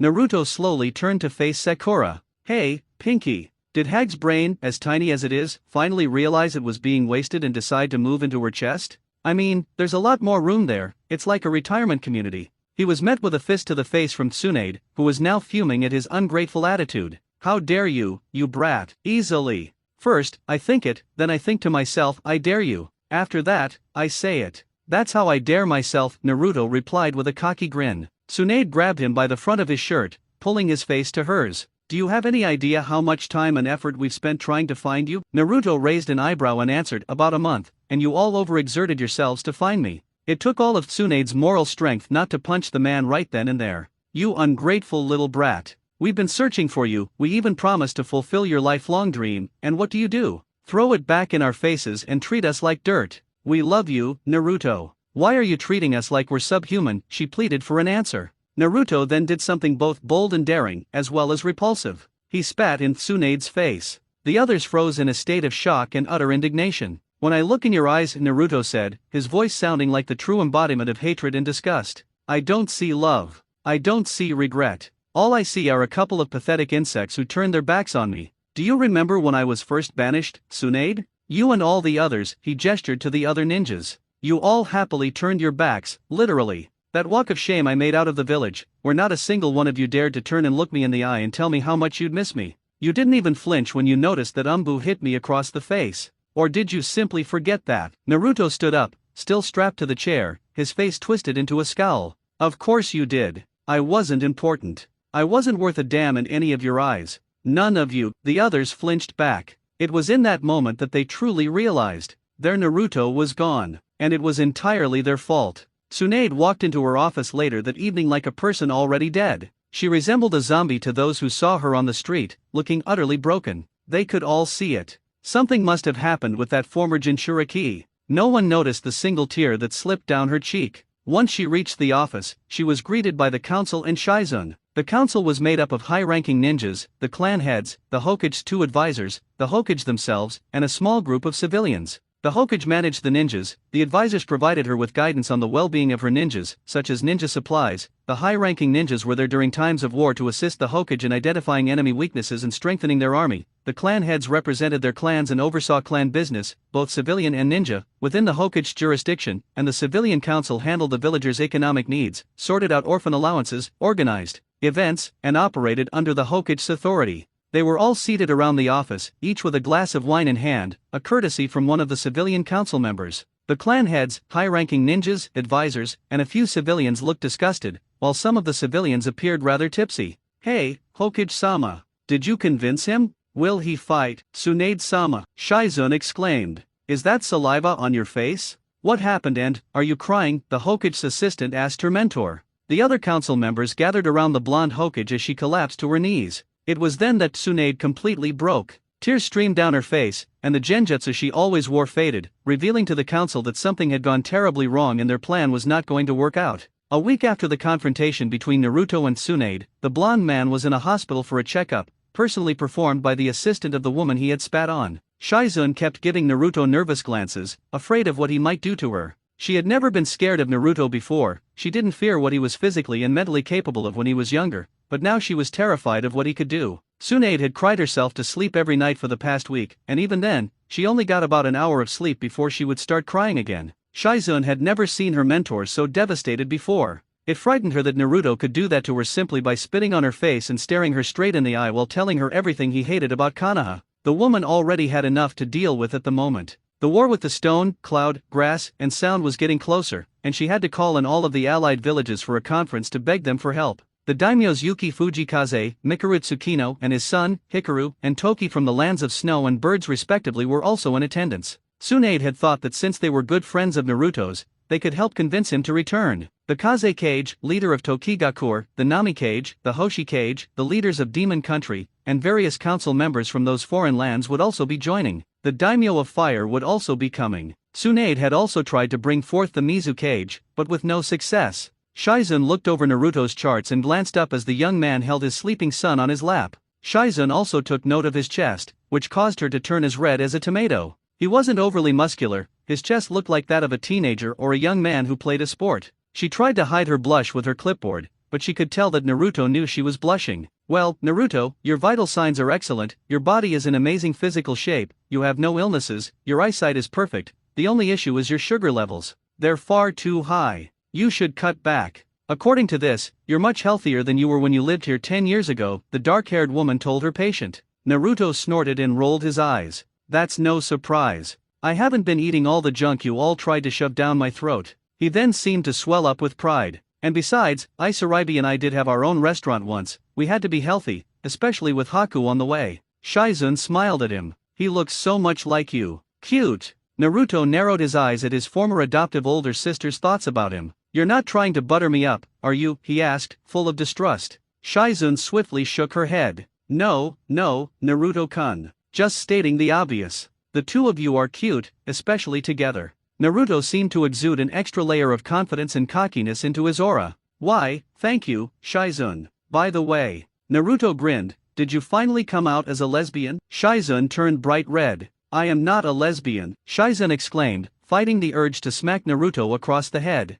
I should hope not, a new, yet familiar, voice said from the other side of the door. The two turned their heads to see Kakashi Hatake, his hand clasped by a 7-year-old boy with gravity-defying black hair and onyx eyes. A face mask was messily tucked under his chin and around his neck. He had a bored look on his face, but his eyes seemed annoyed at the book in Kakashi's hand. She is my wife, after all, Kakashi noted to Naruto, whose eyes bulged out at the revelation. Kakashi and Shizun seemed like an impossible match. They barely had any contact with each other when he was here 10 years ago. Dad, put that book down, or I'll tell Mom about your MFFPHFF. He didn't finish as Kakashi covered his mouth, clearly not wanting his wife to know about his secret something. You guys are weird, a small voice quipped. The adults and child turned to see that Haku had left his father's arms and was playing a game of poker with Kuwabai P. I'm raising the stakes, the child said, returning to the game. Shizun and Kakashi sweat dropped as they watched the child playing poker with the mechanized soccer ball. Yeah, I win again, Haku exclaimed. Kuwabai P, you're awful at gambling in card games. Naruto smiled as the cards were inserted into QBP.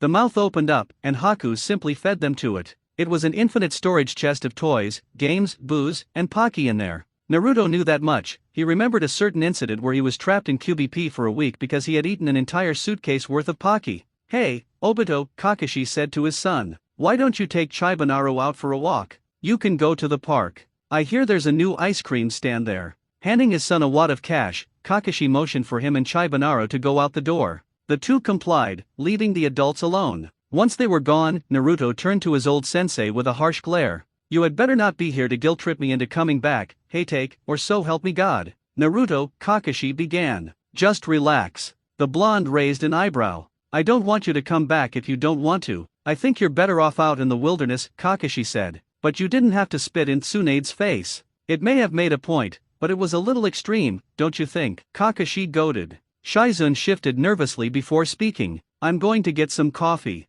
Kashi, Naru, do you want any? Western tea. Milk, 3 sugars, please, Shizun, Naruto told her. Coffee, no sugar, no milk, Kakashi told his wife. Fine, but only 2 sugars for you, Naruto. From now on, you're on a sugar-free diet, Shizun warned with a violent tone in her normally sweet voice. She was out the door before either man could realize she was gone. Naruto bowed his head before looking Kakashi in the eye again. Will you stop looking at me with my shirt off? If you weren't married to Shizune, I'd think you were checking me out. Just observing. You seem to have gotten more fit since you left. Must be the lack of ramen in your diet. They fell into silence before Kakashi spoke once again to his former student. I miss you, the silver-haired Jonin said to Naruto. You miss me? Or what you used to do to me? Naruto added bitterly as he stared out the window. Did it give you some sort of thrill to embarrass me and leave me behind to train Sasuke? Or did you just feel good that you were hurting the vessel of the nine-tailed fox? Kakashi shook his head. No, I miss the sunshine you brought into our lives. Suicide levels after failed missions have risen in the last 10 years. Apparently, your pranks and attitude were the life and soul of a lot of people. Most are actually surprised and amazed that Sasuke, Sakura, and Iruka have lasted this long without killing themselves. Naruto scowled before resting his chin on his chest. Who knew this village relied on stupid pranks to make themselves feel good about life? Pathetic. Kakashi seemed to get a few degrees colder at that moment. It wasn't just the pranks, Naruto. Oh, really? What was it, then? The beatings of a little kid who had no idea what the hell was going on? The jeering, the vicious glances, the stares, the pointing, the overpriced items, the faulty goods, the expired milk? Do any of those ring a bell, Kakashi? Naruto was starting to get hysterical. Kakashi saw this from a mile away and placed a hand on Naruto's shoulder. It wasn't any of that stuff. It was hope. Hope, Naruto scoffed as he sneered. Hope for what? The death of the ultimate evil? The creature that ended the existence of countless shinobi. What hope, Kakashi? The hope of a better tomorrow.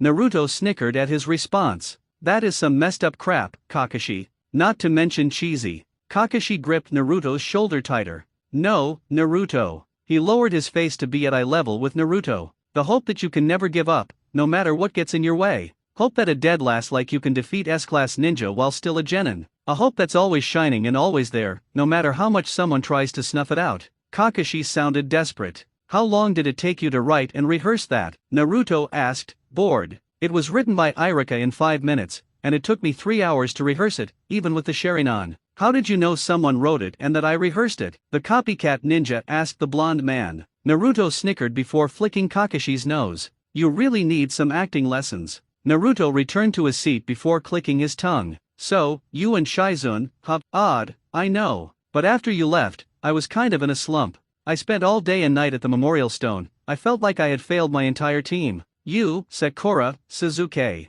I just couldn't take it anymore. Naruto intertwined his fingers and put them under his chin. So what did you do? Go on a bender. Kakashi smiled from under his mask before looking down in shame. No, I tried to commit seppuku. Sakura-san, Miso tried again. Any news from Konoha? He asked, mispronouncing the name. Did anything happen? Is there a new missing nin? Sakura sighed. You're a persistent little guy, just like your dad, she told him. Only he was silent about it, and he killed whatever he was pursuing as soon as he could. Gaara smirked as Miso looked up at his father. Shugoi, the small boy said before turning to Sakura once more. Sakura was beginning to tire from walking with the child on her back. Kankuro smirked from his spot as the wagon driver. Getting a little too much for you, Harino, he asked snidely. The pink-haired medic grumbled something that only Miso heard. He turned to his father with a confused look. Tioyu-sama? What is a bloody SOB eunuch wannabe? Kankuro froze as Sakura glared at both him and Miso. The eunuch wannabe comment was all the clue Kankuro needed. He decided he needed to guard his family jewels more carefully with the medic around.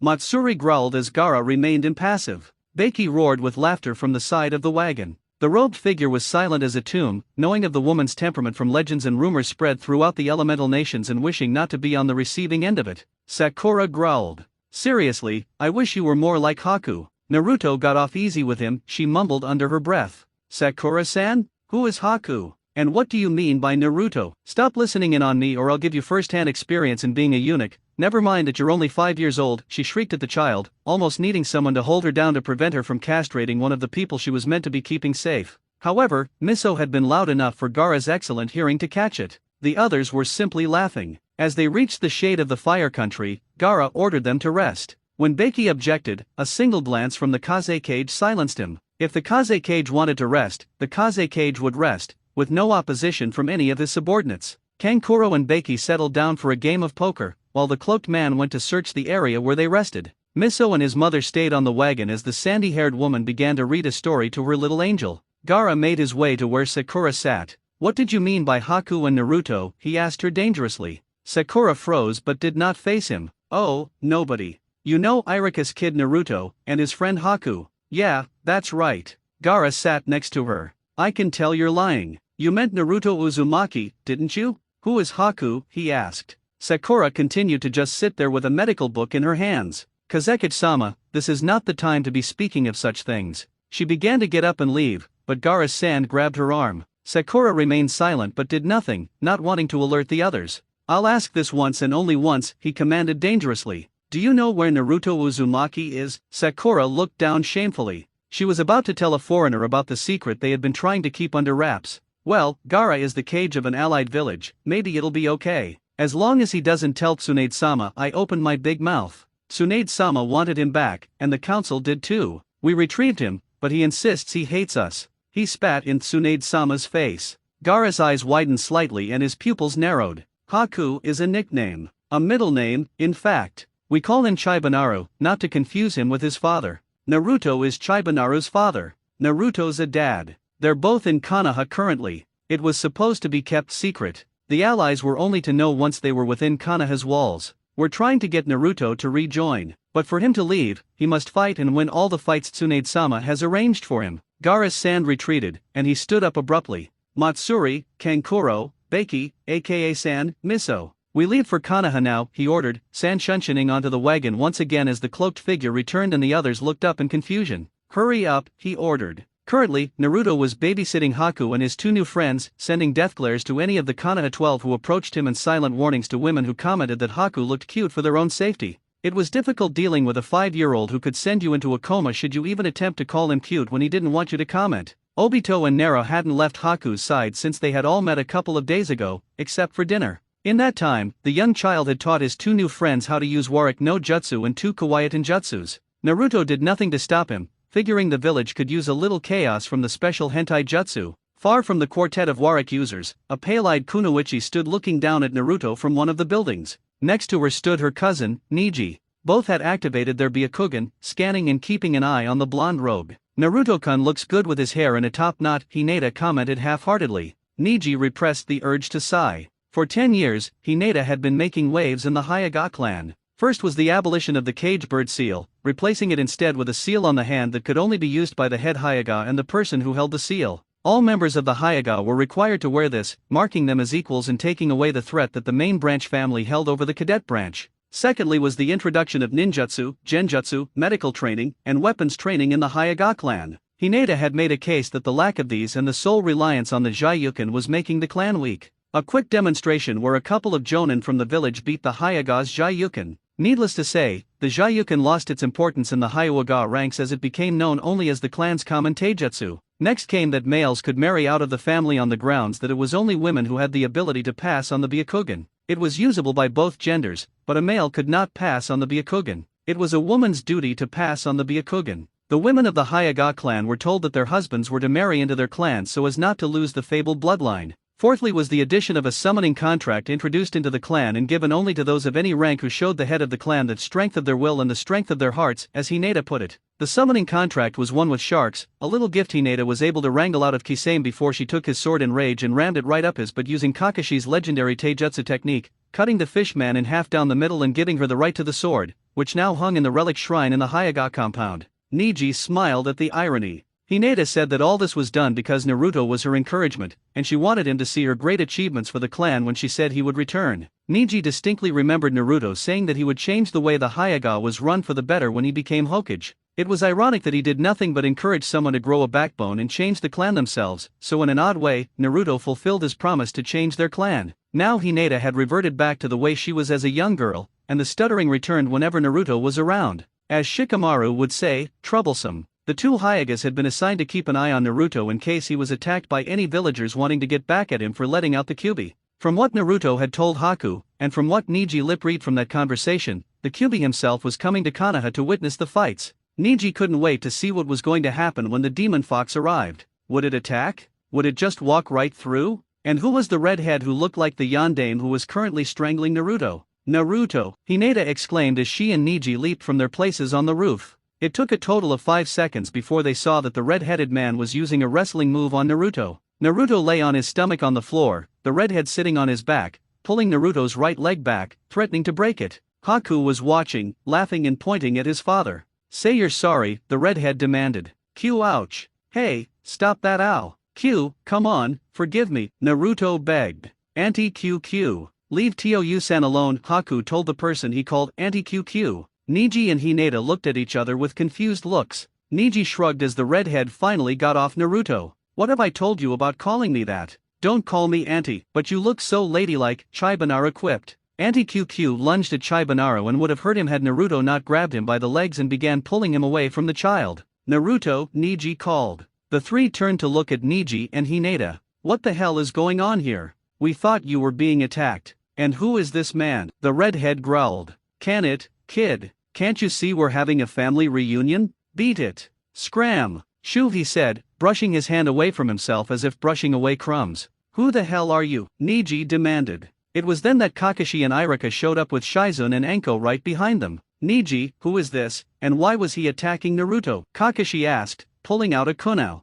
I was attacking him because this genius got caught by you people. He's such an idiot. And does he even bother to send me a message by mail or QBP? No. I have to hurry on over to Konoha, leaving my precious farm in the hands of a party animal, all to save his sorry ass, the man shouted. So excuse me if I can't attack my godson's father. Neji's face went blank. Your godson's father? Wait, you mean Chibanaro is your godson? How do you know the Uzumakis? Neji demanded, dropping into a battle stance. The redhead rolled his eyes. People in this village want all the details. Can I just give a Cliff Notes version? Well, tough shit anyway. Hinata felt a familiar force around the redhead. Kakashi, Irika, Shizune, and Anko also knew this feeling but couldn't place it. The memory of this aura was lost in the vaults of their perverted Kakashi, medicine-full Shizune, schooling Irika, psychotic Anko, minds. I know Haku because I was there when he was born. He still has my chakra running through him, and I was there when Naruto was born. I also spent 18 freaking years sealed up inside that guy's gut.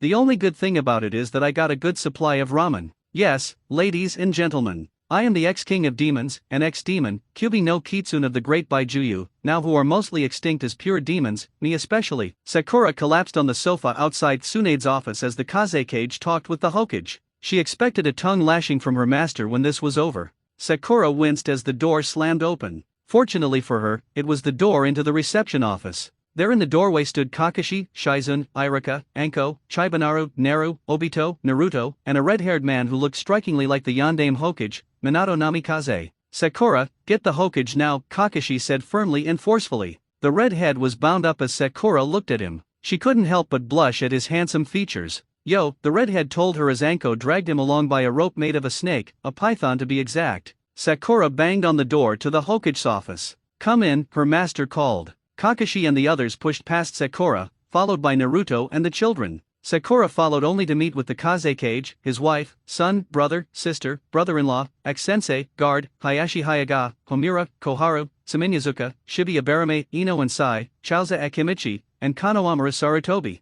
You know, it's really getting cramped in here, some commented. Leave Auntie QQ alone, you psycho snake bitch, Haku demanded, ramming his small fists into Anko's legs. Don't call my Kaasen a psycho snake bitch, Naru defended. She's hurting my Auntie QQ, damn it, Haku. It's Uncle QQ, get it through your thick skull. I know it's not as thick as your father's. That was uncalled for, Q. AHH, go screw a pocky stick. Don't swear in front of children. Why are we yelling? Miso asked, joining in. Everyone turned to look at the little child whose face broke out into a cheeky grin. Naruto and Kyubi looked down at Miso with curious eyes. Oh shit, it's Shikaku as a kid, only this time he has red hair. What happened, Shikaku, get shrunk by messing with my stuff again? Kyubi asked the child. Hey, I'm not Shikaku, I'm Miso. Who are the kid's parents? He thinks he's a ramen flavor, Naruto asked the room. No, my name is Miso. Who are you? Miso demanded. Kyubi looked at Naruto and shrugged.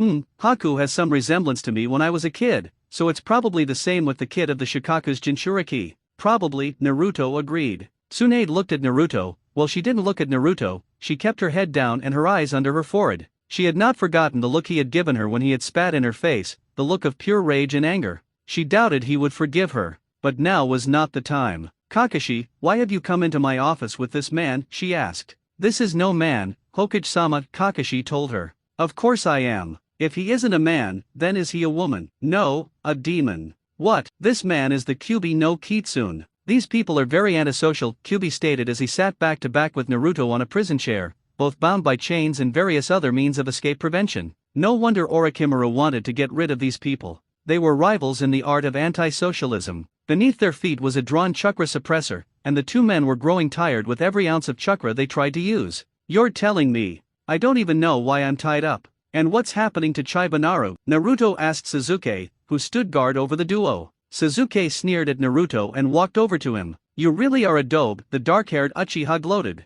Putting a child in the care of a demon. Ex-demon, thank you very much, Kyuubi quipped. Sasuke ignored him or tried to, anyway. I wonder who will win our little battle next month, Naruto-kun. A month? That scheming old bitch. When I get my hands on her, You'll what, dope? Sasuke asked. Kill her?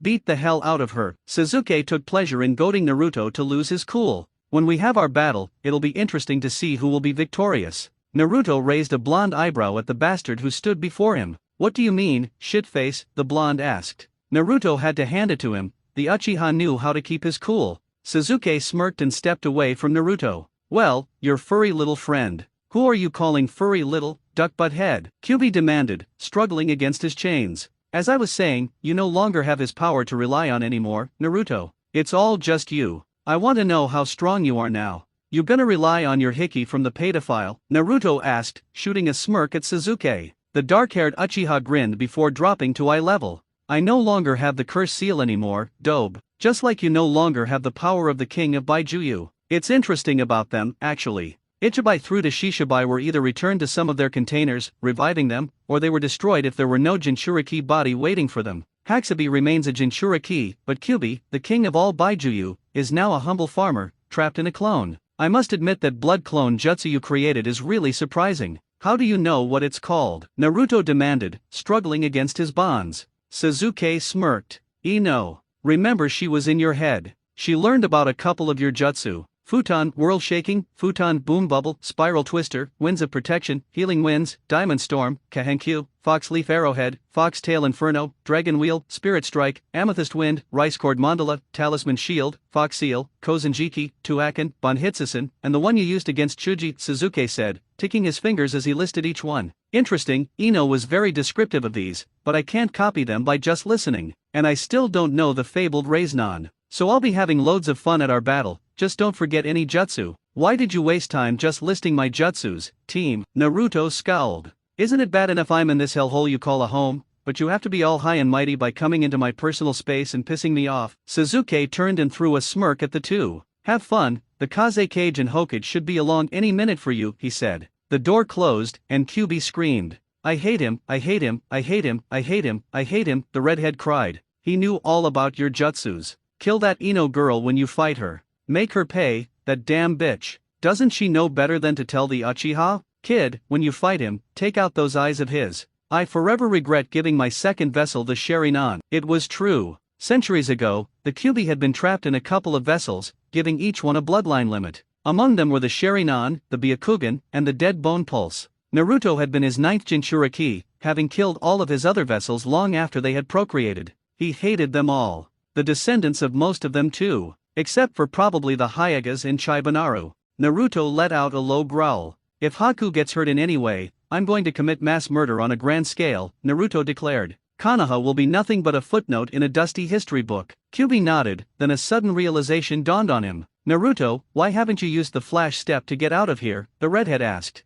Naruto furrowed his brow, looking directly into Kyuubi's eyes. I've been trying, but it's like I've turned into Rock Lee. I can't use my chakra. You don't think they've put a seal on you? If they did, someone has to be maintaining it, and something must be hiding it. I can't use any of my jutsu, not even my chakra control exercises. Walking on water was a bust, I could barely hold onto a tree, my punches are strong enough, and I don't even want to try walking on air. It's like I have no chakra at all. Kyuubi scowled. This is bad. Do you think they want to keep you here and use that seal to make you lose your fights so they can have you at their mercy? I don't think they put it on Haku. He can use his ice and mist jutsus with no problems. I think they didn't know he could use chakra. The door opened just as Naruto finished speaking. He turned to scowl, but came face to face with his old friends and fellow Jinchuriki. First, Gaara of the Sand, the Kaze cage of the hidden village in the Wind Country, Tsunagakur no Sato. Beside him stood his cloaked guard and Tsunade. A child clung to Gaara's legs. Naruto had a moment of peace before a small headbutt to his stomach from the child, Chibanaru, who had knocked the wind out of him. Daddy!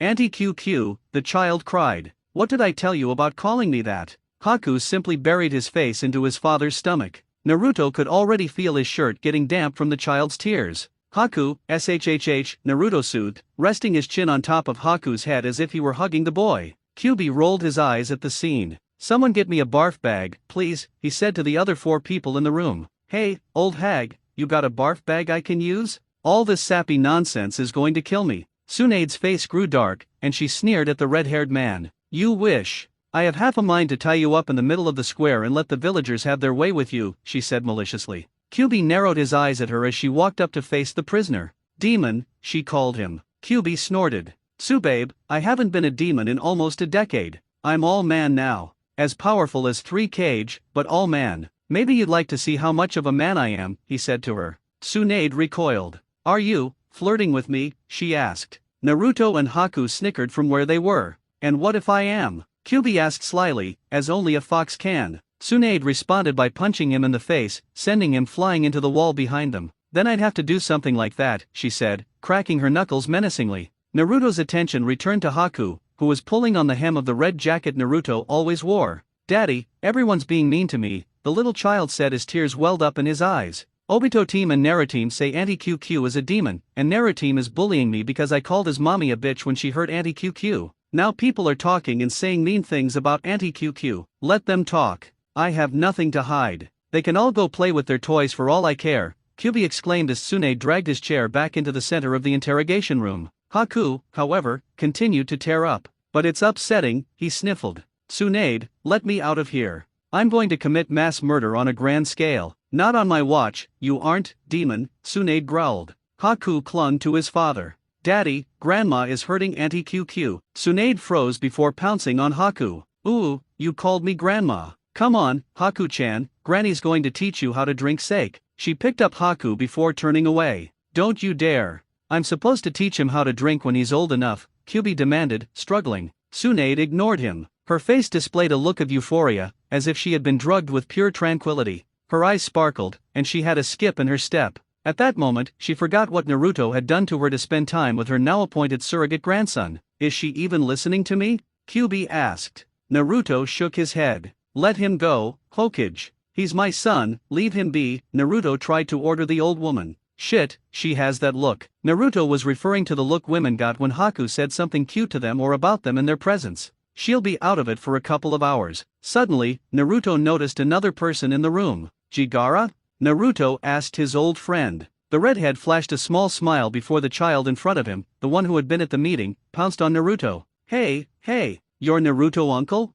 Your hair isn't as messy as in the photos. Daddy said you liked orange. Why aren't you wearing orange? Do you want to go get ramen? I love ramen. I know lots and lots of jutsu. Do you know any jutsu? The child was cut off by his father. Miso, that's enough. You're not giving him enough time to answer any of your questions. Take a deep breath, and speak slowly and clearly, the Kazekage told his son as he knelt down, putting a comforting hand on the child's back. Naruto raised a blonde eyebrow. Miso, he asked, profoundly confused by the sand child's name. Gaara looked up at Naruto with a sparkle in his eye. Tuka-san said it was your favorite flavor of ramen. I believe that you obtained your attitude from being named after ramen, so I have named my son accordingly. I see that Amino Naruto and your son share in these qualities. I believe I was right. Tsunade, Kyubi, and Naruto heard this and sweat dropped. It was the curse of the ramen-related name, hyperactive, loud, boisterous, and somewhat annoying. It was probably worse because Gaara and his village probably encouraged it.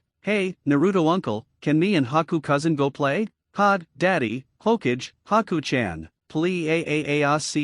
Miso asked. Naruto looked at Gaara. What's with him calling me uncle and Haku his cousin? Gaara shook his head. I have no idea. Then again, I don't understand a lot about Miso. I blame being a Kage. Is there even such a word? There is now. Naruto turned to Tsunade. That's another reason why I don't want to be Hokage. I'd never have any time for just me and Haku. Tsunade growled at him. Listen, pest, it's mostly paperwork anyway. Naruto scoffed at her. Tsunade glowered at him. Even after all these years you still haven't figured it out, he asked her. Pathetic. Tsunade, for the moment, forgot about the shame she had been feeling since she had first re-encountered Naruto and retorted back at him. Well, if you're so high and mighty, why don't you tell me how to solve that problem, she asked. All Naruto replied with was two simple words, shadow clones. Tsunade smacked her face and began to storm off. But before she could open the door, Naruto called out to her. Hey, old hag. Tsunade hoped that Naruto would give her a smile and say it was good to see her again, and that he missed her. She turned around with a smile on her face.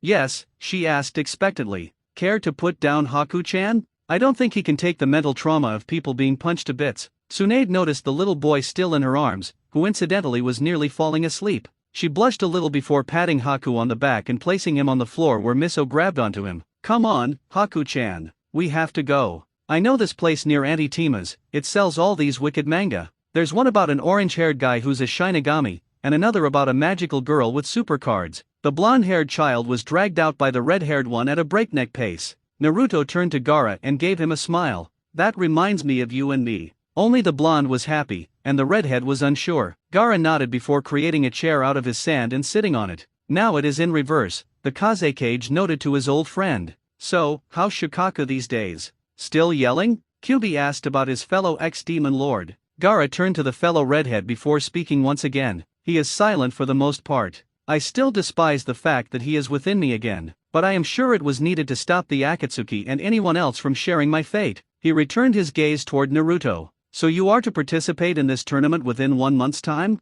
Gaara asked. They blackmailed me. How? The other two asked. My summons, the toads. I forgot I had them. Idiot. And they're using that as an advantage. Kyuubi, you know all about Haku and toads. I can't tell him that. I can't let him know. It would be a disaster, Naruto admitted. Kyuubi nodded while Gaara looked confused. Naruto, what is it with Haku and toads? The blonde motioned for Gaara to lean in closer. The Kazekage complied, and the blonde whispered in his ear. Oh, Gaara exclaimed. Whispers followed them down the street. People pointed at the two little boys, one with scarlet-like hair that hung down his head and framed his face, the other with blonde hair and a topknot with two red bangs tied up in the knot to give him small horns made of hair. They looked so adorable, which many pointed out, but they were also contaminated by being around demons and Jinchuriki so much. Haku glanced nervously as Obito Haytake and Naru Amino glared at them as the Konoha native children chewed on dango. Miso ignored them, knowing full well that he usually got those glances from people whenever he and his father visited an allied village. But Haku was different. He had grown up being loved and cared for by his father and whoever he had met on his travels. To have someone giving you stares full of hatred was frightening and disheartening, especially if you were only 5 years old. Haku could feel the tears beginning to well up in his eyes. Miso, however, was oblivious to his friend's plight to fight back the burning hot tears which would soon begin to roll down his face. Hey, Haku-kun, not long now, Miso told him as they passed by a dark-haired man. He looked in their direction curiously, narrowing his gray eyes. Next to him, a brown-haired woman clung to his arm. At their feet, a 5-year-old boy looked over, following the dark-haired man's gaze. Daddy, he spoke, who were those? Naruto rubbed his wrists as he was released from his bonds. Kyuubi muttered something along the lines of lucky bastard but with more swear words than could ever be written down in a tier-rated fanfic. Relax, Q, when this is all over, we'll go back to the farm. You can go back to throwing parties and living off my money, Naruto assured him. He didn't notice, or pretended not to, the looks on the council members' faces when they had come to release Naruto. You're lucky I'm human now, or I'd kill you all. Shut up, Q. Most of your chakra resides in me and Haku anyway. Besides, you don't know any jutsu other than the Hell Portal. The council members looked at each other with worried eyes. Naruto noticed this and let a smirk escape his lips. Just you wait, Uzumaki. Oh, I'm shivering in my boots. Tuumbu began to lead Naruto away as Kyuubi began singing to annoy his guards. I know a song that'll get on your nerves, get on your nerves, get on your nerves. I know a song that'll get on your nerves, and you'll all go mad. The blonde rolled his eyes as the door shut behind him. Gaara followed, accompanying the blonde out of the Umbu Detainment Center. So where to next? Haku and Miso could be anywhere, Naruto asked Gaara as they stepped out into the open sun. I don't know. The manga store, next to the gateway to the Nara Ranch, Gaara informed Naruto as they began to walk Nara Ranch, but Miso said something about Auntie Tem. Oh, I was right. Shikamaru and Temari did get together. I knew it. Kyuubi owes me $50. Gaara rolled his eyes. Why do I get the feeling that it was your good luck that got them married? Because it was probably a dominant factor. That and I remembered Tsunade betting they'd never get together. When you think about it, you can blame me, the old hag, and your sister and brother-in-law. Let me guess, you had to pay for the wedding? That woman wanted a 10-foot-tall wedding cake, a horse carriage, a honeymoon in TWA country, a new dress, and a large ceremony. Of course I had to pay for it. The bride's family always has to pay, according to her. Naruto snickered, seeing a tick mark on Gaara's forehead. When your face goes like that, you remind me of Pinky. This caused Gaara's tick to enlarge even more. Come on, before Haku tries to use Warwick no Jutsu on someone who gives him a funny look. Aarg, someone yelled as numerous fountains of blood spurted through the air of Konoha. Too late, Naruto stated as the two ran toward where the blood originated. Miso stood in awe at the parade of naked men and women Haku had conjured up with one hand seal. Idiots, the blonde cried as countless bodies lay on the ground, occasionally twitching. Miso watched as Haku's cloned figures disappeared, and one Haku stood where about 30 naked people had previously been. That was awesome, Haku-kun.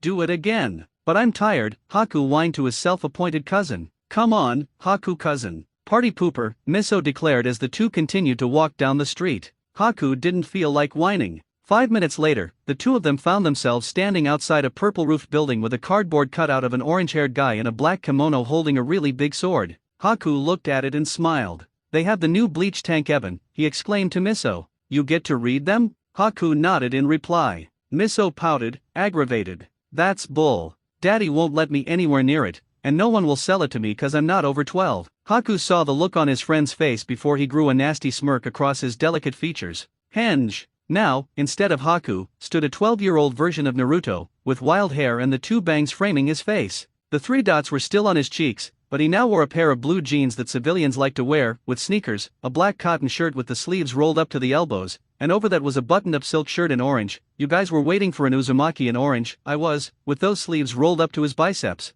Although he looked like his father, he had a more Bishonen appearance than anyone else. Miso caught the devilish smirk plastered on the lips of the older version of Haku. The blonde walked right into the manga store to be greeted by the vast array of DVDs and Tank Eben volumes. Miso followed him in and felt shivers run up his spine. Miso, Haku spoke. How much money do you have on you? He asked. Miso looked at him before responding. 30,000 ryo. It was quite a bit, but Haku pulled out a whale-shaped wallet. It bulged and seemed to nearly rip at the seams. Haku opened it to reveal that the only thing in there were notes of ryo. Oh, we're going to have some fun, Haku said. 20 minutes later, Miso and the older Haku walked out with arms full of DVDs and Tank Ebens. Miso somehow managed to carry the entire collection of the first 7 seasons of Bleach on DVD, a stack of Rayarth and Subasa Reservoir Chronicles Tank Eben volumes. It was amazing how a 5-year-old could carry that much. Haku, however, carried a lot more Bleach Tank Ebens, DN Angel, and a manga series called Fushigi Yuji Genbukaden. Wow, Haku-kun, you haven't even dented your wallet, Miso noted.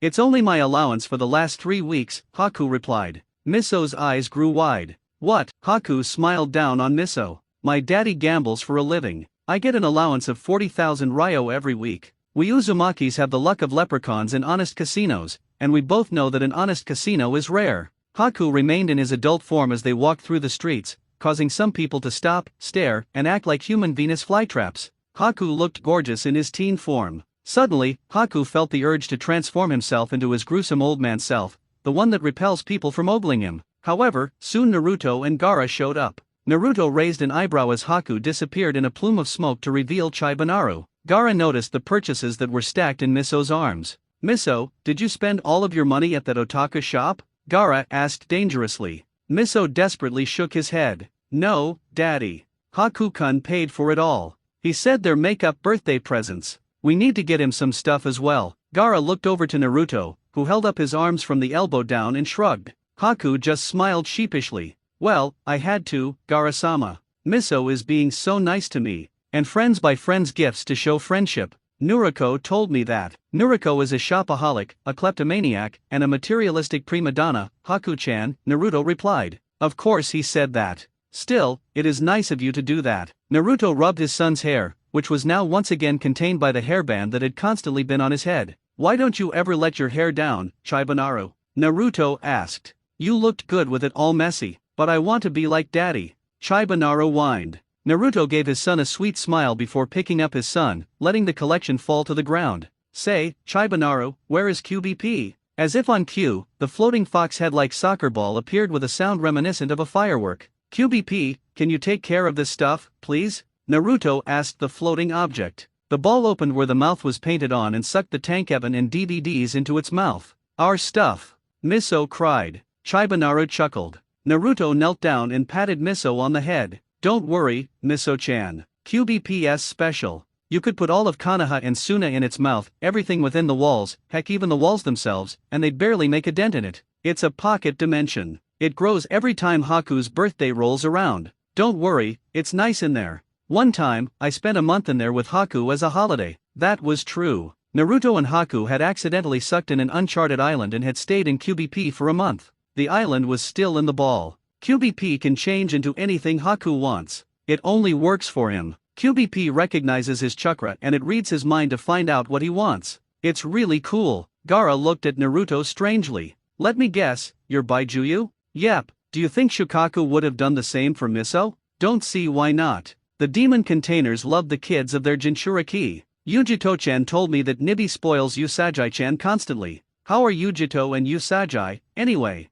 Gaara asked. Naruto shrugged. Fine. They're in the land of demons now. She was a mercenary until 2 years ago. Now she's just a stud farmer. The four walked down the road with QBP in Haku's arms. Naruto, do you have anywhere to stay tonight? Gaara asked out of the blue. Naruto shook his head. Nah, we've spent most of our time in the Umbu headquarters. I was supposed to ask for a place from the Hokage, but I forgot with QB and everything. Gaara nodded.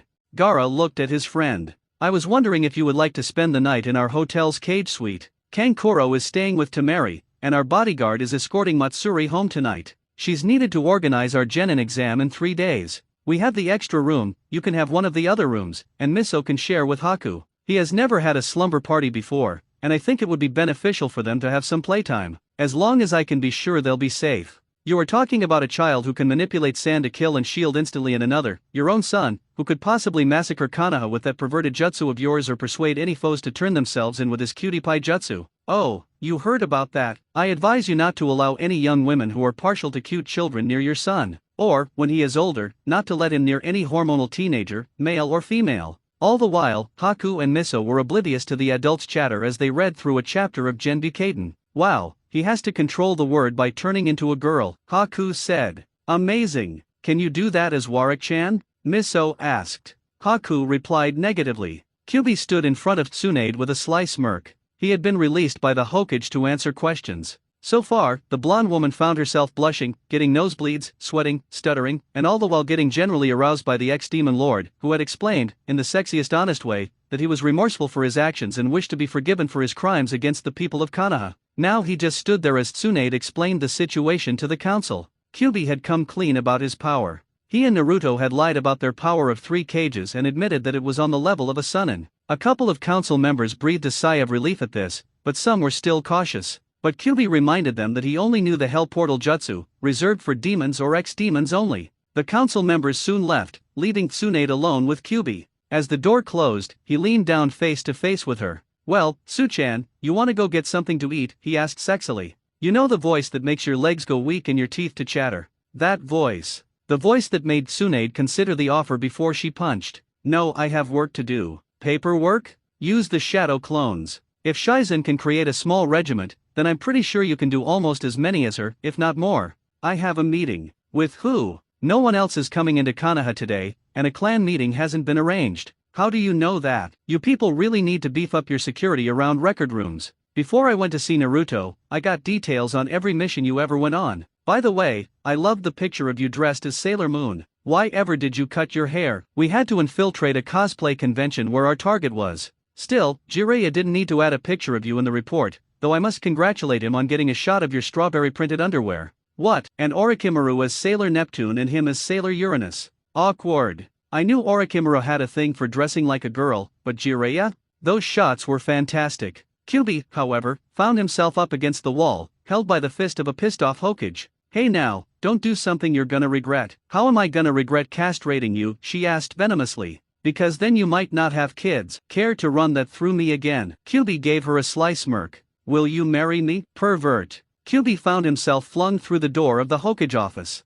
Ow. Hey, how am I a perv? I ask you. I didn't leer, I had no lecherous thoughts, I don't just want to get you into bed. I happen to like strong women, and you're sort of turning me on right about now, the redhead stated as a trickle of blood began to fall down his nose. Tsunade only began to grow even more flushed. Run before I send you on Knuckle Sandwich Airlines back to UMI. How about next week? I'll cook. I owned a restaurant back in UMI a while ago, gave it to a friend of mine. I cook a mean dinner. Shizun suppressed a giggle at his antics. Here was an ex-demon, probably thousands of years old, flirting with the Hokage of Konoha. An ironic thing about it was that neither of them looked their natural age. Instead, they looked like they were in their early 20s. It was sort of like watching a soap opera or what she had heard from Kakashi reading Ika Ika out loud for them all to hear in their house. Why has the Kyuubi not taken you or Haku away from Konoha yet? Probably just wants to flirt with Tsunade. Plus, I promised not to leave. And so far, there is only one promise I have never and will never keep, and I'd like to keep it that way. Naruto and Gaara continued to eat the cake set out in front of them. Temari is an excellent cook, Naruto noted.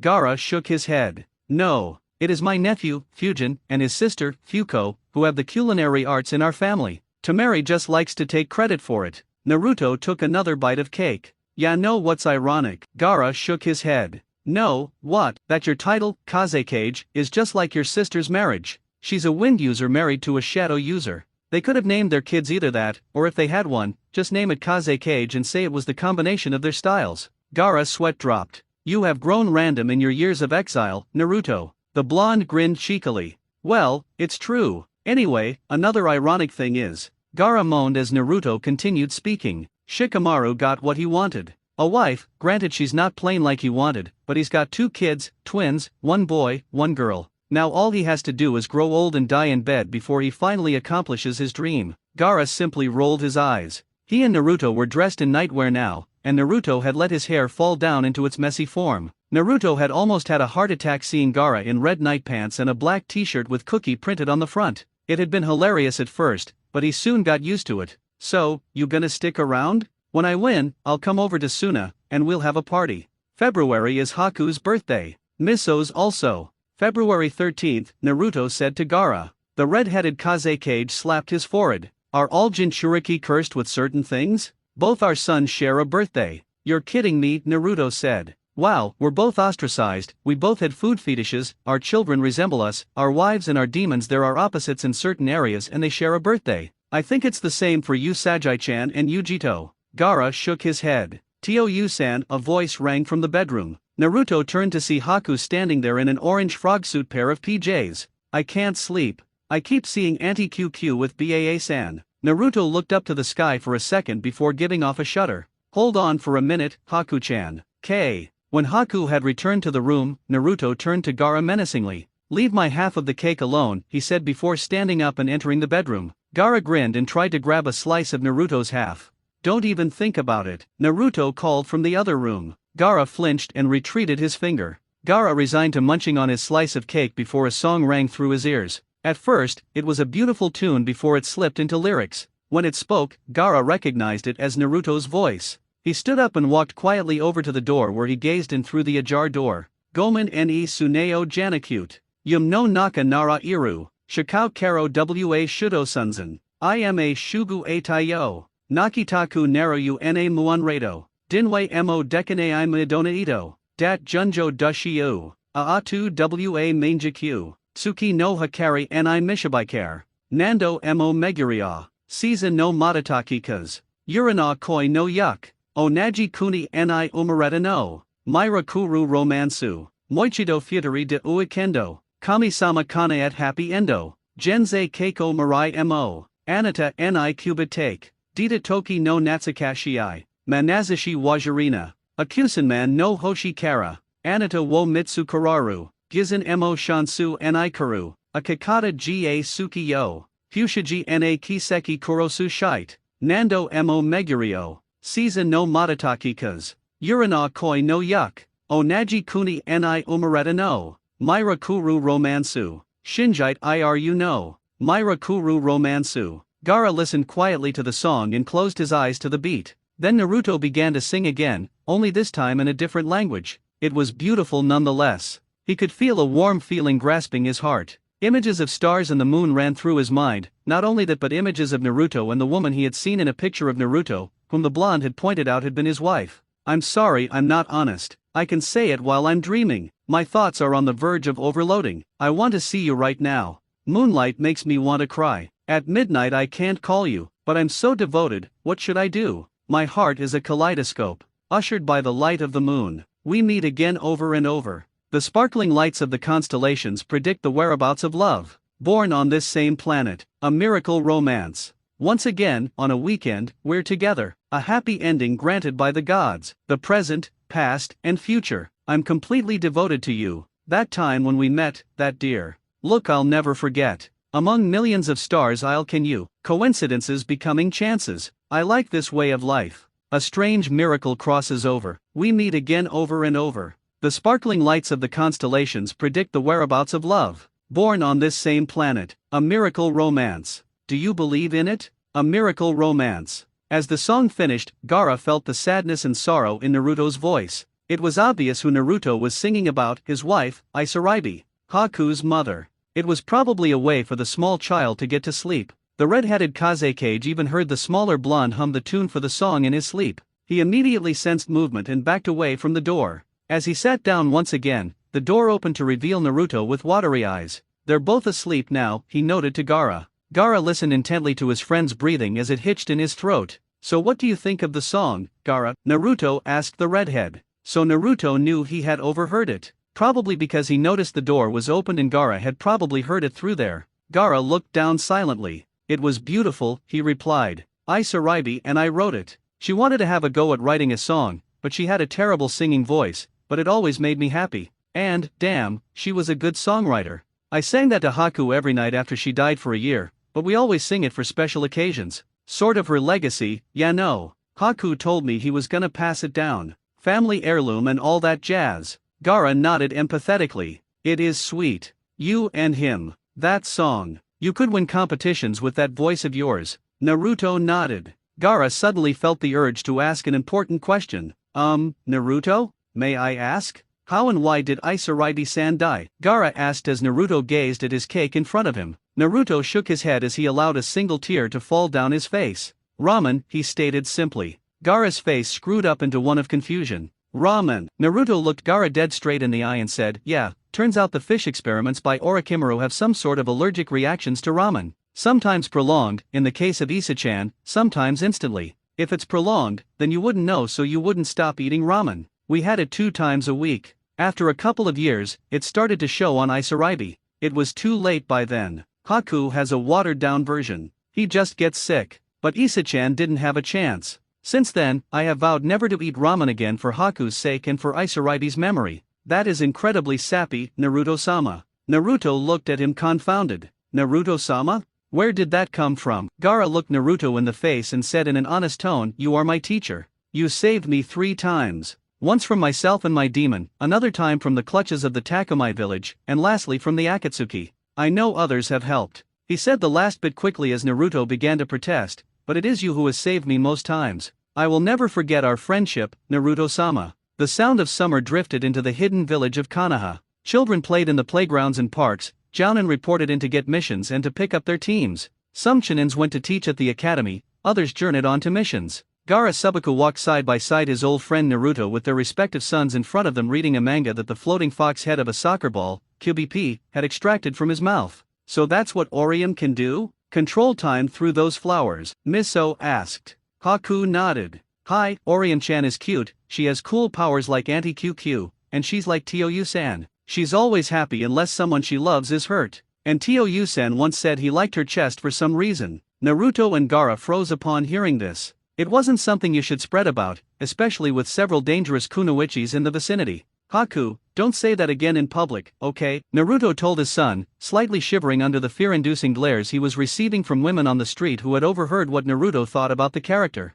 After that, the 4 hurried to reach the Hokage's office where they were supposed to meet up with Tsunade and other officials visiting Konoha no Sato. Haku and Miso had no idea why they were going so fast to reach the Hokage Tower. Within the space of 5 minutes, the 4 found themselves outside one of the meeting rooms with Naru, Obito, and other children waiting outside with a jounin Naruto recognized as Konohamaru. The grandson of the 3rd Hokage gave the blonde and redhead a glare before speaking. Hokage-sama awaits you inside. Please leave your children out here. Naruto turned to Miso and Haku. Okay, you two. QBP will keep an eye on things, but I need you two to protect each other if anything goes awry, okay? The 2 nodded as Gaara knocked on the door. Come in, a voice called from the other side. Gaara opened the door and both he and Naruto entered. A large table had been set up with many konoha nins waiting: Sakura, Suzuki, Tenten, Sai, Niji, Hinata, Ino, Shikamaru, Tamari, Shino, Kiba, Yamato, Shizun, Kakashi, Kurane, Gai, Lee, Tsunade, Hayashi, Koharu, Homura, Chauza, and a kid with brown hair and red eyes, whom Naruto had never met before, who sat close to Kurane. Guess who it is? Ah, welcome, Kazekage-sama, Naruto, Tsunade greeted.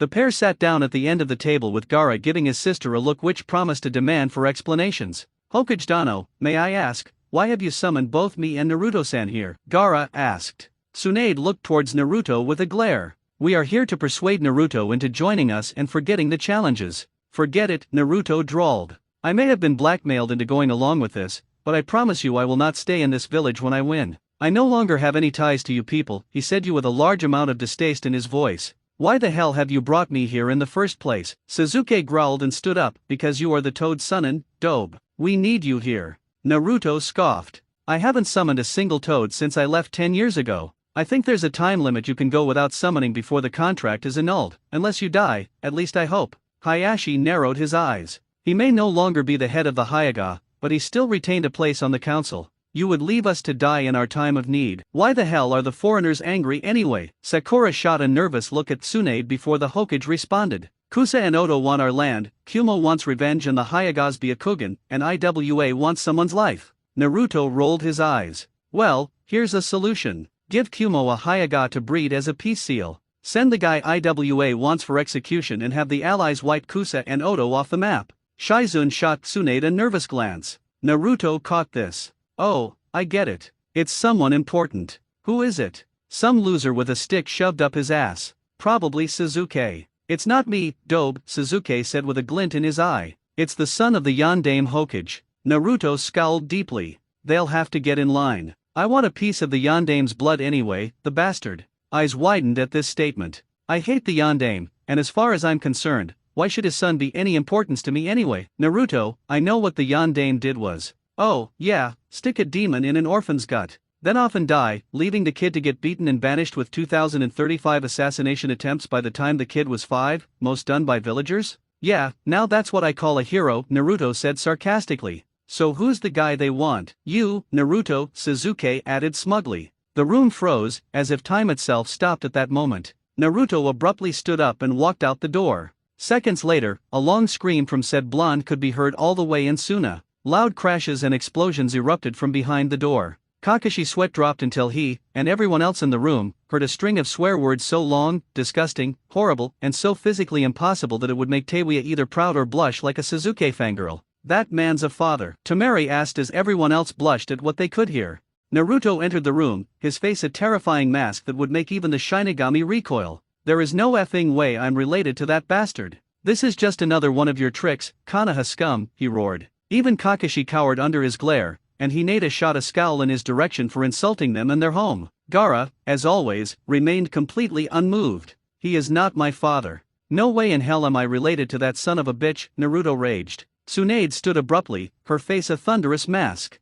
That son of a bitch is your father, Naruto. Don't you forget it. I hate him. What kind of father gives his own son to a great demon? A demon called Konoha. The room understood his meaning. The Kyuubi wasn't the demon, Konoha was, for ostracizing a child simply because a village leader sealed a monster inside him, then died and left him to the mercy of people who despised the very air he breathed. As far as I'm concerned, he can rot in hell, Naruto yelled, standing up. He headed for the door. Be ready for our fight, losers, because when we face off, you'll all die. That's a promise, he said, shooting a death glare at Tsunade and Suzuki. You wouldn't dare, Tsunade insisted. Try me, bitch. Gaara followed Naruto out just before the blonde slammed the door shut. Suzuki growled and threw his sake glass at the door, where it shattered on impact. Tsunade frowned at Suzuki, muttering about wasting good sake and that he would be the one cleaning it up. Outside, Naruto quickly spotted Haku sitting alone with Miso while other kids pointed at the small child playing with QBP. Haku expertly threw the fox-shaped soccer ball to Miso, who caught it with ease.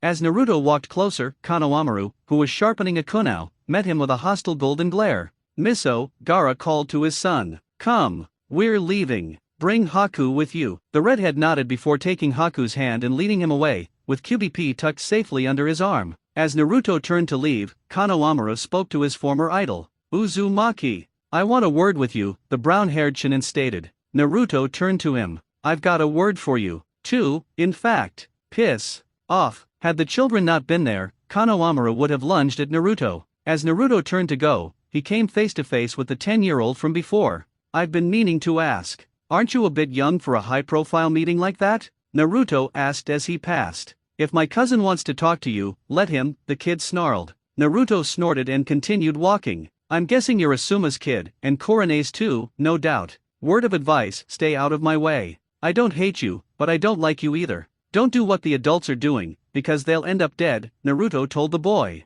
The Sarutobi child stood frozen as the Kaze cage, his son, his best friend, and his son left. Ino entered the underground hospital's mental ward. She usually came here to help patients recover from stress. But today, she was off the clock and here for a social visit. It wasn't anyone special. Just her brother. Not many people knew that the famous Inoichi Yamanaka had an affair years before he met his wife. Well, they did now. He had a son with Tatsuchikage herself, before war broke out between IWA and Konoha. That boy grew up no better than a Jinchuriki, hated for being half IWA and half Konoha. Everyone in IWA knew who his father was, but it wasn't until Inoichi found records that he knew either. Of course, by that time, his son was in a coma from a fight with the Sharingan. The unknown Yamanaka was labeled a missing nin after his mother was assassinated and the new Godame Tsuchikage took office. 10 years after his fight with Suzuki Uchiha, Deidara Yamanaka still hadn't woken up from his coma. Ino sat with her brother every day when she wasn't on missions. Nothing could stop her from trying to reach him.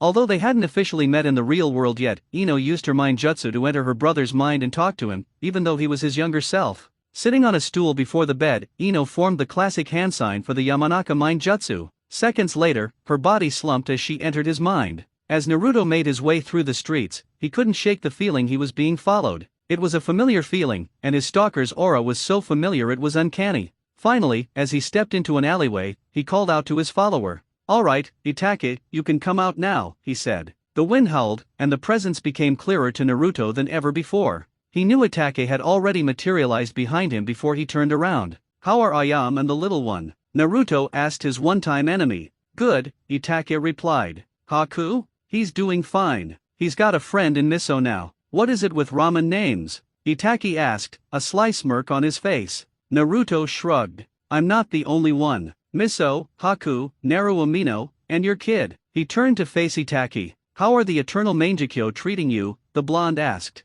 "I can never thank you enough for taking the eye from Madara and using the Kyuubi's powers for the second one," Itachi said, opening his eyes to reveal the Mangekyo Sharingan. "You don't have to. Madara was a bastard. Especially toward Obito. I hate body snatchers like that." "How are Obito and Rin?" Itachi asked, concerned for his distant cousin's welfare. "Madara hasn't resurfaced. Obito's Sharingan eye is working alright, he keeps it just at the basic level so he doesn't go blind, and he's adamant that he doesn't need the Eternal. Rin still pitches a fit whenever he's late, and little Taeki has taken to wearing goggles on his forehead." Itachi nodded, placing a hand on Naruto's shoulder. "Konan? Jiraiya-kun is learning from her to use paper. His Rinnegan is a little haywire as well, but nothing the Kyuubi can't help with." "You?" Itachi asked. "I'm fine. Royally pissed at the village, but fine." "Where is Haku now?" Itachi asked. Naruto smiled. "With Gaara. Temari insisted that Gaara visit. Miso wouldn't go without him and QBP. I didn't know Miso was afraid of Temari.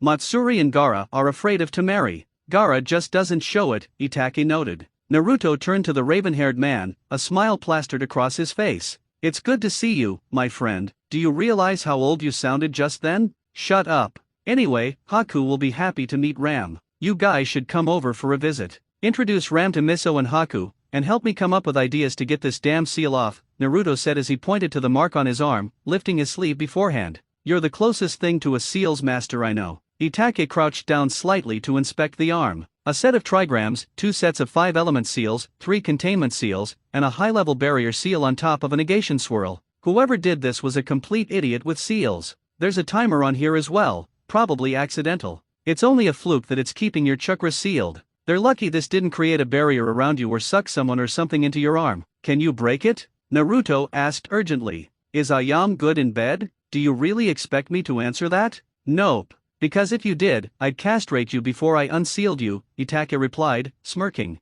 Naruto's face split into a grin before he replied cheekily, "Don't need it anyway. Just make sure I'm asleep when you do it and keep me sedated." Itachi looked up, surprised to see the blonde with a raised eyebrow and a cocky grin. Very funny, the raven responded. Now hold still. Naruto clenched his teeth and braced his body, ready for the impact, remembering the amount of pain he had felt when Jiraiya undid the seal on his stomach after the second stage of the Chunin exams. Itake's hand glowed blue before he exclaimed, "Kai!" He shouted, slamming his hand onto Naruto's arm. The skin burned slightly, causing the blonde man to wince in pain. The skin was sore for a minute before it went numb, then Naruto calmed down. Itake took that as a sign to release, and when he removed his hand, he saw that the seal was gone and all that was left was a bit of pink skin still suffering from the after-effect of the seal's release. "Ah, that feels so much better," Naruto noted before Itake placed his hands in a seal. Gathering chakra, the man performed a henge, transforming him into a happier version of himself with no marks on his face and shorter hair. "Doesn't anyone notice the henge?"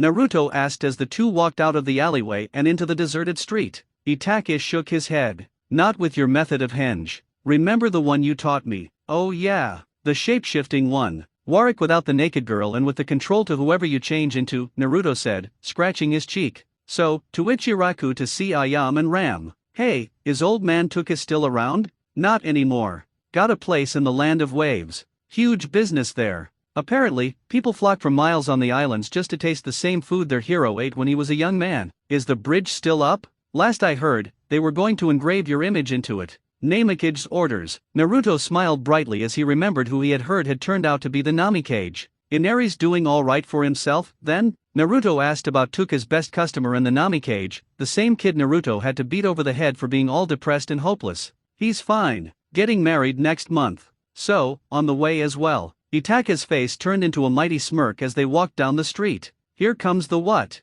Yandere Naruto? Damn, and the Rokudame noodle name, after me, Haku, Miso, Naru, and Ram," Naruto said, following the joke. "Well, at least a Naruto is a Rokudame of something," Itake mentioned. Naruto looked at him wide-eyed. "Don't tell me you agree with them?" Itake was silent for a long time as they walked down the streets of Konoha. Finally, as soon as Naruto was about to give up, Itake spoke. "It would be nice to see you and have you around. We miss you. Even the Konoha 12, and most civilians. No one really expected your banishment to actually go through except some people with 10-foot poles up their asses." Naruto frowned as he walked. "Itake, I swore to myself never to return here. I've already broken 3 promises in my lifetime. Don't make me break a fourth." "Fourth?" the raven inquired. "I swore never to become a Kage. Especially Hokage. I swore it when I left, but by keeping that promise, you break an even longer one, the one you shouted to the heavens about. Ayam told me, and I quote, 'I'll be Hokage one day, Dadabia,'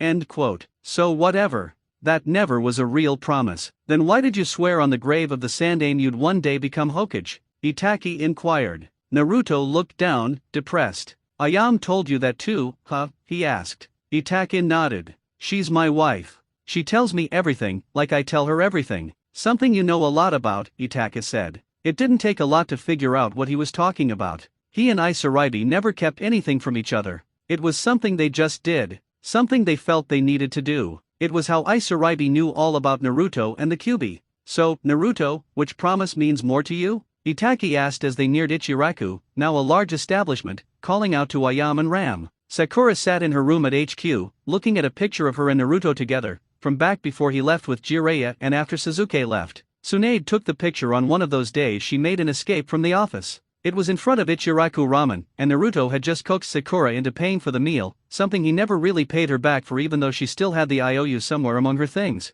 10 years really seemed like a long time now to the pink-haired medic, even longer than it's supposed to be. Naruto had changed so much, and he seemed much older than the blonde-haired idiot she knew when she was young. Now, he was with a child and didn't seem to care about any of them. Back in the old days, a family was probably the last thing on his mind, and he would kill for any single one of them, even Neji and Sasuke. Such a contrast 10 years makes. Sakura didn't even think he would stop and think before slicing them up like he did with Koji. He probably went soft on Koji because Koji had been one of those in the hospital when Naruto had been banished and didn't know about it until months later. The light of the candle in front of her wavered until it suddenly blew out, leaving Sakura in the darkness. The pink-haired woman closed her eyes before giving off a long sigh and speaking up. "Even after all this time, you still haven't learned how to knock, bastard," she said. Sasuke HN'd as he stood up against the wall behind her. "We need to talk," he said. "Talk?" Sakura asked. "Or get into one of our fights again? Remember, Sasuke, we're teammates.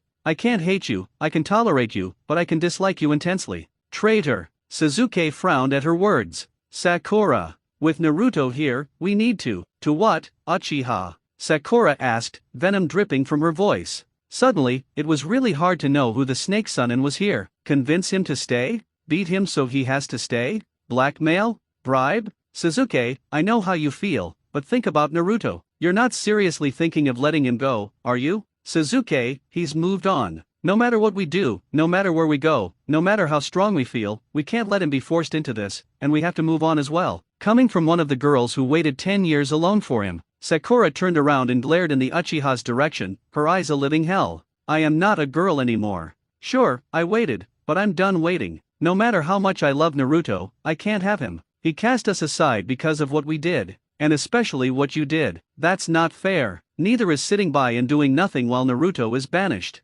Especially after he fought for you to be spared. Remember the village laws. You didn't return to us of your own free will. You left us and didn't spare us a second glance. We had to tie you up and seal your chakra. I still remember that seal Naruto had from Jiraiya that he put on you. You can't leave Konoha without permission, or you'll just be teleported into that holding cell underground. Sasuke scowled at the memory and exactly where Naruto had placed the seal. The location made it incredibly hard for a seals master to counter because they needed room to jab, and without outside forces helping. Besides, they practically died of laughter at the location before they could unseal it. Sakura, think about this, he said softly. We can both have Naruto back. The three of us together, we could be a team again. Team 7. Sasuke, you just want. Her words were cut off by Sasuke pressing his lips against hers. Sakura stood there in shock, unmoving until Sasuke broke the kiss. Then she slapped him across the face. Bastard, she exclaimed before turning on her heel and grabbing a kunai. While Sasuke recoiled, Sakura jabbed the kunai at his heart. You just want the two of us. Don't think I don't know, Sasuke. You may think you love us and we love you, but let me tell you this. Naruto and I will never be yours. He isn't in love with you. Neither am I, get it through your head. He hates you, and quite frankly, I'm not so fond of you either. Now get out. Sasuke stood and walked briskly out the door. As soon as he was about to close it all the way, Sasuke spoke. I don't think. I know you love me, and soon he will again, too. He then closed the door as the bed was sent flying towards him, snapping in half as it made impact. For the next hour, Sakura raged in her room, continuously wiping her lips free from the remains of the kiss. Tears ran down her face as she thought about how nice being Team 7 would be again and how badly she had F***** up. Miso stared at Ram Ichiraku, who smiled at him and Haku like they were something amazing. Hi, I'm Ram Ichiraku. Ram? Miso and Gaara asked in unison. It's short for Ramen, Itachi told them as he sat down next to Naruto. Ramen? You poor guy.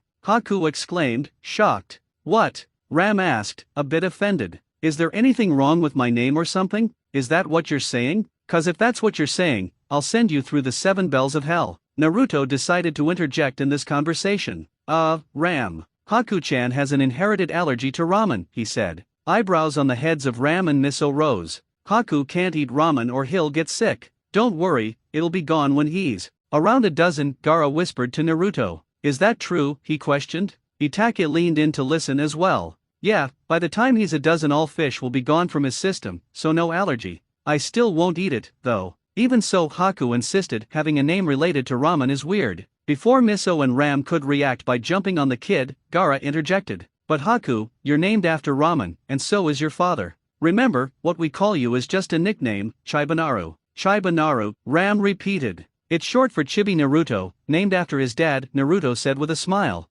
That sounds so adorable, Ram said slyly. Chibanaru's eye twitched dangerously. Don't say that again, Ram, or I'll neuter you. All eyes turned to Naruto, who smacked his face. Haku, he's too young to be neutered. Besides, you're not even supposed to know what that means. But you say that to Auntie QQ, and the old lady threatened the duck-butt-headed man with it earlier today, Haku informed his father. Uncle Seisu-chan, Ram mumbled. Naruto, however, overheard him and mentally kicked himself. In all the excitement, he'd forgotten that Itachi was Sasuke's older brother and that they were both Uchihas, even though Itachi had changed his last name, and possibly his first. This meant Ram could have the Sharingan. Ram was the same height and age as Chibanaru and Miso. Naruto prayed the universe wasn't messing with him by having them born on the same day. He had thick black hair styled in heavy bangs that almost covered his eyes and a large spiky ponytail at the nape of his neck. His eyes were thankfully brown like Ayam's, which kept him from looking completely like an Uchiha and instead gave him the appearance of a normal kid. Unbeknownst to Naruto, it was Itachi's greatest fear that his son would awaken the Sharingan. It would not only expose Itaka's survival and his life among the villagers but also reveal that Ayam had helped him, as he was still technically a missing nin, and Ram's existence as an Uchiha, putting him in danger. "Hey kids, why don't you go play in the bedroom?" Itaka suggested to them, only for Naruto to smack him on the head.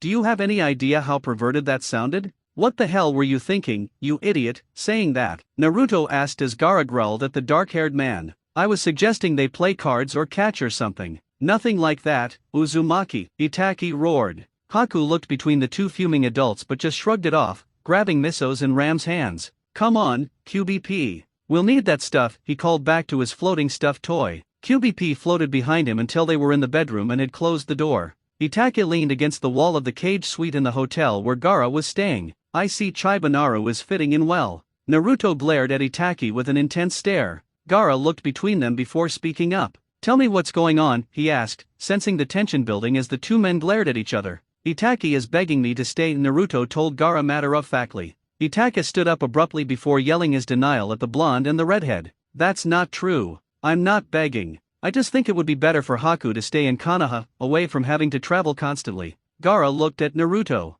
"Haku likes being on the road. He doesn't like staying in one place for too long. He's getting irritable already. He has friends in different villages, cities, and even different countries. He has me and QB and QBP. Not to mention all the friends we've met on our journeys." Naruto, Gaara said as he, too, stood up. "I don't think Itake means this is all about Haku, as you two are making it out to be. If it were just that, he knows I'd welcome you to Suna in a heartbeat. Demon Country and many others would welcome you with open arms. There, he would have a place to stay and grow up. What he's thinking about isn't Haku. He's worried about you." "Me?" Naruto asked, shooting Itaki a look. "Yes. Naruto, I think Itake wants you to stay in Konoha and give them the benefit of the doubt." Gaara and Itaki had to cover their ears as Naruto yelled. "Are you two out of your freaking minds?" he asked them. "No, wait. Don't answer that. I already know the answer." "I refuse, Gaara." "Itaki, why the hell would I want to stay here in Konoha? I hate it here. I'm a nomad now.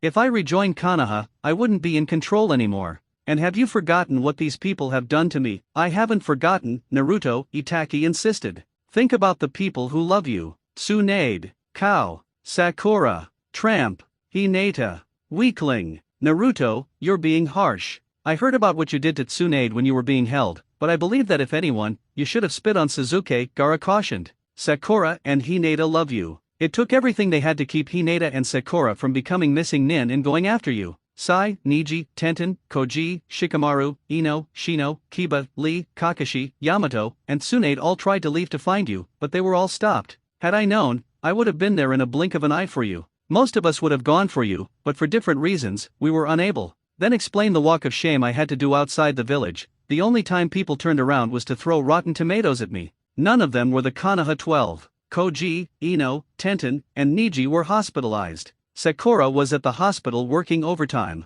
Hinata was with her clan. Tsunade had to do what she did because as the Hokage, she was obligated to do that. The rest were unable to come. Naruto, the only reason you were able to be brought back is because Shikamaru, Ino, Chuji, Hinata, Shino, Kiba, and some others are clan heads and are a major part of the council. They risked a lot to revoke the bill concerning your banishment," Itake told him, having reached Konoha by the time Naruto was about to be banished. Naruto looked down in thought. "I still hate them. Granted, spitting on Tsunade was over the top, even I have doubts about doing that." He looked away. "She was right there, and I felt so angry. I saw Sasuke's face, and I lost it. I owe her an apology, but I will not join Konoha. I swore." "Naruto," Itake said sharply. "Name all 3 instances where you broke your promises," he ordered. Naruto recoiled. A moment of silence hung in the air before Naruto began to list his failures to keep a promise. "I promised I would bring Sasuke back. I promised I would never return to Konoha. Granted, that isn't my fault, and never to bring Haku anywhere near a leaf ninja, let alone the village." Itake nodded before he spoke again.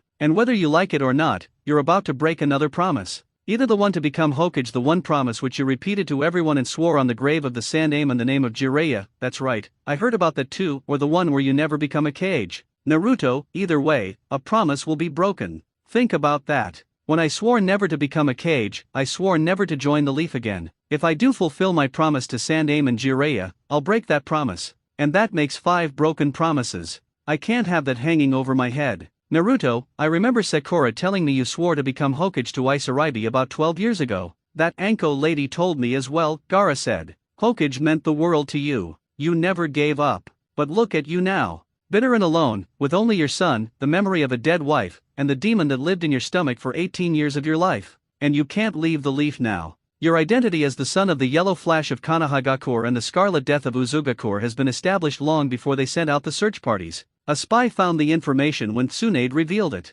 Odo's records from the time of Orochimaru confirm it. IWA will not let it go, Naruto, Itaki warned. They will never stop hunting you. Your life will be spent looking over your shoulder, Gaara said. And they probably know about Haku. Do you really want the most bloodthirsty village since Kiri after the grandson of the Yellow Flash? Haku's life will forever be in danger unless you have the leaf. With the leaf, they will leave you alone until they find someone they hate more than the Yellow Flash. That's right, Naruto. The leaf will fiercely protect the two of you. The son of a Neo-Sunin, heir to the Hiraishin no Jutsu, grandson to the fabled Yellow Flash, and Scarlet Death of Whirlpool. You are safer here than anywhere else in the world. Naruto scowled. The fourth Hokage is not my father, he insisted. Gaara sighed. I hear where you're coming from, Naruto, I really do. I do not consider the fourth Kazekage my father. But no matter what I do, he will always be my biological father. Remember, blood is thicker than water to the people of this village. The person I consider a father is not anyone from my village, but Beiki comes close.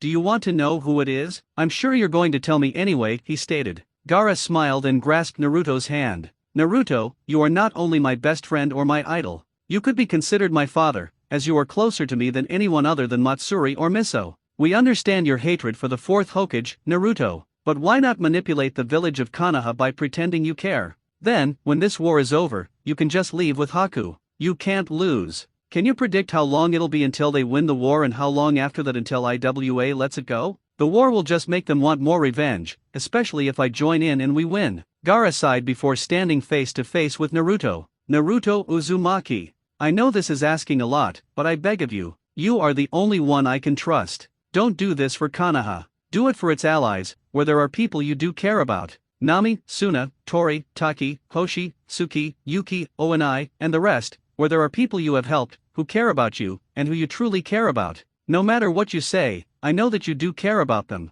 About us. Please, Naruto, just think about it. The sun was rising above Konoha, and Tsunade of the legendary Sunin sat at her desk with a pounding headache, afraid to walk because Shizen had noted she was walking strangely. Tsunade made a mental note to herself not to go out drinking and doing dirty things with Kyubi on work nights. Okay, that sounded weird. Especially the part about her and Kyubi. Shizen found it extremely funny how earlier this morning she had stumbled across a sleeping Hokage who was talking in her sleep. Kyubi, don't do that, you did it last night. Oh, okay then, there, AHH. Shizen had burst into a fit of giggles before Tsunade had woken up completely and found Shizen rolling on the floor, laughing with tears in her eyes, feeling left out and extremely confused. The slug Sunin just let it go so she could get her hangover pills. Around midday, when everything had begun to calm down, something happened. Tsunade had been reading a report on the health of Koji Akimichi. The hefty man had made a miraculous full recovery over the past week and was, oddly enough, fully healed. The report said that Koji would be fit to go on missions as early as tomorrow. Tsunade had taken a sip of sake when her door burst open and Naruto came storming in.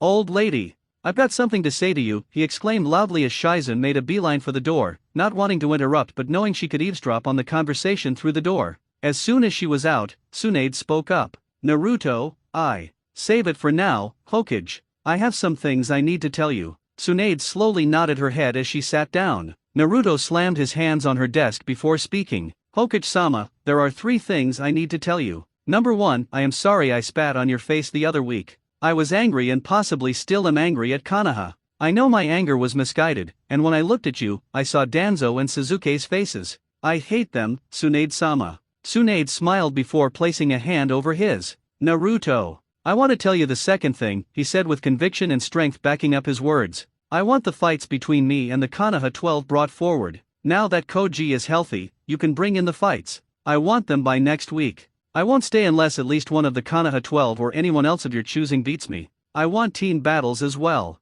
Inoshikacho, Team Guy, Squad 8, Konohamaru Corps if you're having them in the battle, I know you're putting our Jonin senseis in. Kakashi, Kurane, Yamato, Guy, I know you're putting in Anko and Shizun and anyone else. I want to fight Suzuki and Sakura to fight me in a Sunin free-for-all. If any single one can defeat me, then I will stay. Capic. Tsunade smirked. You won't go back on that, she asked with an evil glint in her eye. Yes, he responded. But why do I feel like I've just been played, he asked her. Tsunade sat on her revolving chair and twirled in it like a schoolgirl. Oh, nothing. I was just planning on letting you go without the fights. I do care about you, Naruto. I did this only because I want you to stay and be safe. Please don't tell me I blew my one chance of escape once again, he asked her. You still haven't changed. You still jump into things. But don't forget, even if I lose, and that's very unlikely, I won't become your Hokage. I'll just help out in the war. I won't permanently join Konoha. Just until things have calmed down and Haku is safe from IWA Nins looking for some payback.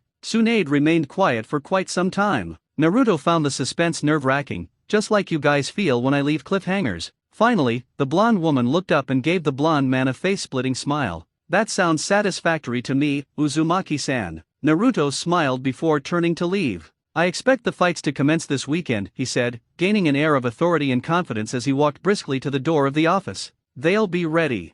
I'll give you a list of the combatants tomorrow. Naruto nodded his head, flashing a grin that Tsunade didn't see because he was facing toward the office door. Suddenly, Tsunade stood up and slammed her hand on her desk. Wait, you didn't tell me the third thing you wanted to say. If I lose, then I'll tell you, he said, ducking through the door and making his way away from the Hokage's office. Naruto smiled dangerously as he read the lineups for the fights Tsunade had just presented to him. The Hokage shivered as he looked at the list. Oh, this is perfect. The first match is the Inoshikacho trio. I owe Ino a little payback for selling out my jutsus to Suzuki, he said as Haku shrugged at his father's actions and looked at Tsunade. So I hear you and Auntie QQ messed around on your first date, the 5-year-old said as if it were nothing important, returning to drinking soda from a straw as Tsunade yelled. Who told you that? She asked thunderstruck. I saw you in the street. That and there are rumors flying around, he told her. Tsunade cracked her knuckles. Haku, your grandma is going to take you out into town, and you are going to tell me exactly who you heard those rumors from. If you're a good boy, I'll let you pound a few into the ground. Sound like fun? She asked him. Haku turned his head to his father, who didn't look up from the paper he was reading. Dad, why don't we come here more often? Grandma lets me beat people up. Oh, Grandma, can we throw some into the mountain with all those faces of ugly men and you in it? Naruto, I love your son. Naruto continued to scan the list Tsunade had given him. First round. Ino Yamanaka, Shikamaru Nara, Chuji Akimichi. Second round. Rock Lee, Niji Hayaga, Rock Tenten. Third round. Korone Uehai, Anko Amino, Shizen Heitake. Fourth round. Beni Sarutobi, Yamato, Sai Yamanaka. Fifth round. Kiba Inyazuka, Hinata Hayaga, Shino Abarame. Sixth round. Might Guy, Irika Amino, Kakashi Heitake. Seventh round. Konohamaru Sarutobi, Mogi, Udon. Eighth round. Sun in Battle Free-for-All. This is so great, Naruto exclaimed. Ino is going to rue the day she went inside my head, he announced. Tsunade turned toward Haku, who did the same with her. Grandma, why does Dad want to demolish this Ino guy? Haku-chan. Ino is a girl. She's the blonde lady with her hair in a ponytail, dressed in purple. She's married to the pale man with black hair and a paintbrush. Haku inclined his head slightly. I thought that lady was a drag queen, and the pale man was a girl he was selling as a prostitute. Naruto, what have you been teaching this kid? Tsunade roared. Blame Kyuubi. Dad, you always say that. When you blew up that mountain, you said blame Kyuubi. When you killed the last Mizukage, you said Auntie QQ did it. What about the time? Naruto shoved his hand in front of Haku's mouth, silencing the boy as Tsunade cracked her knuckles.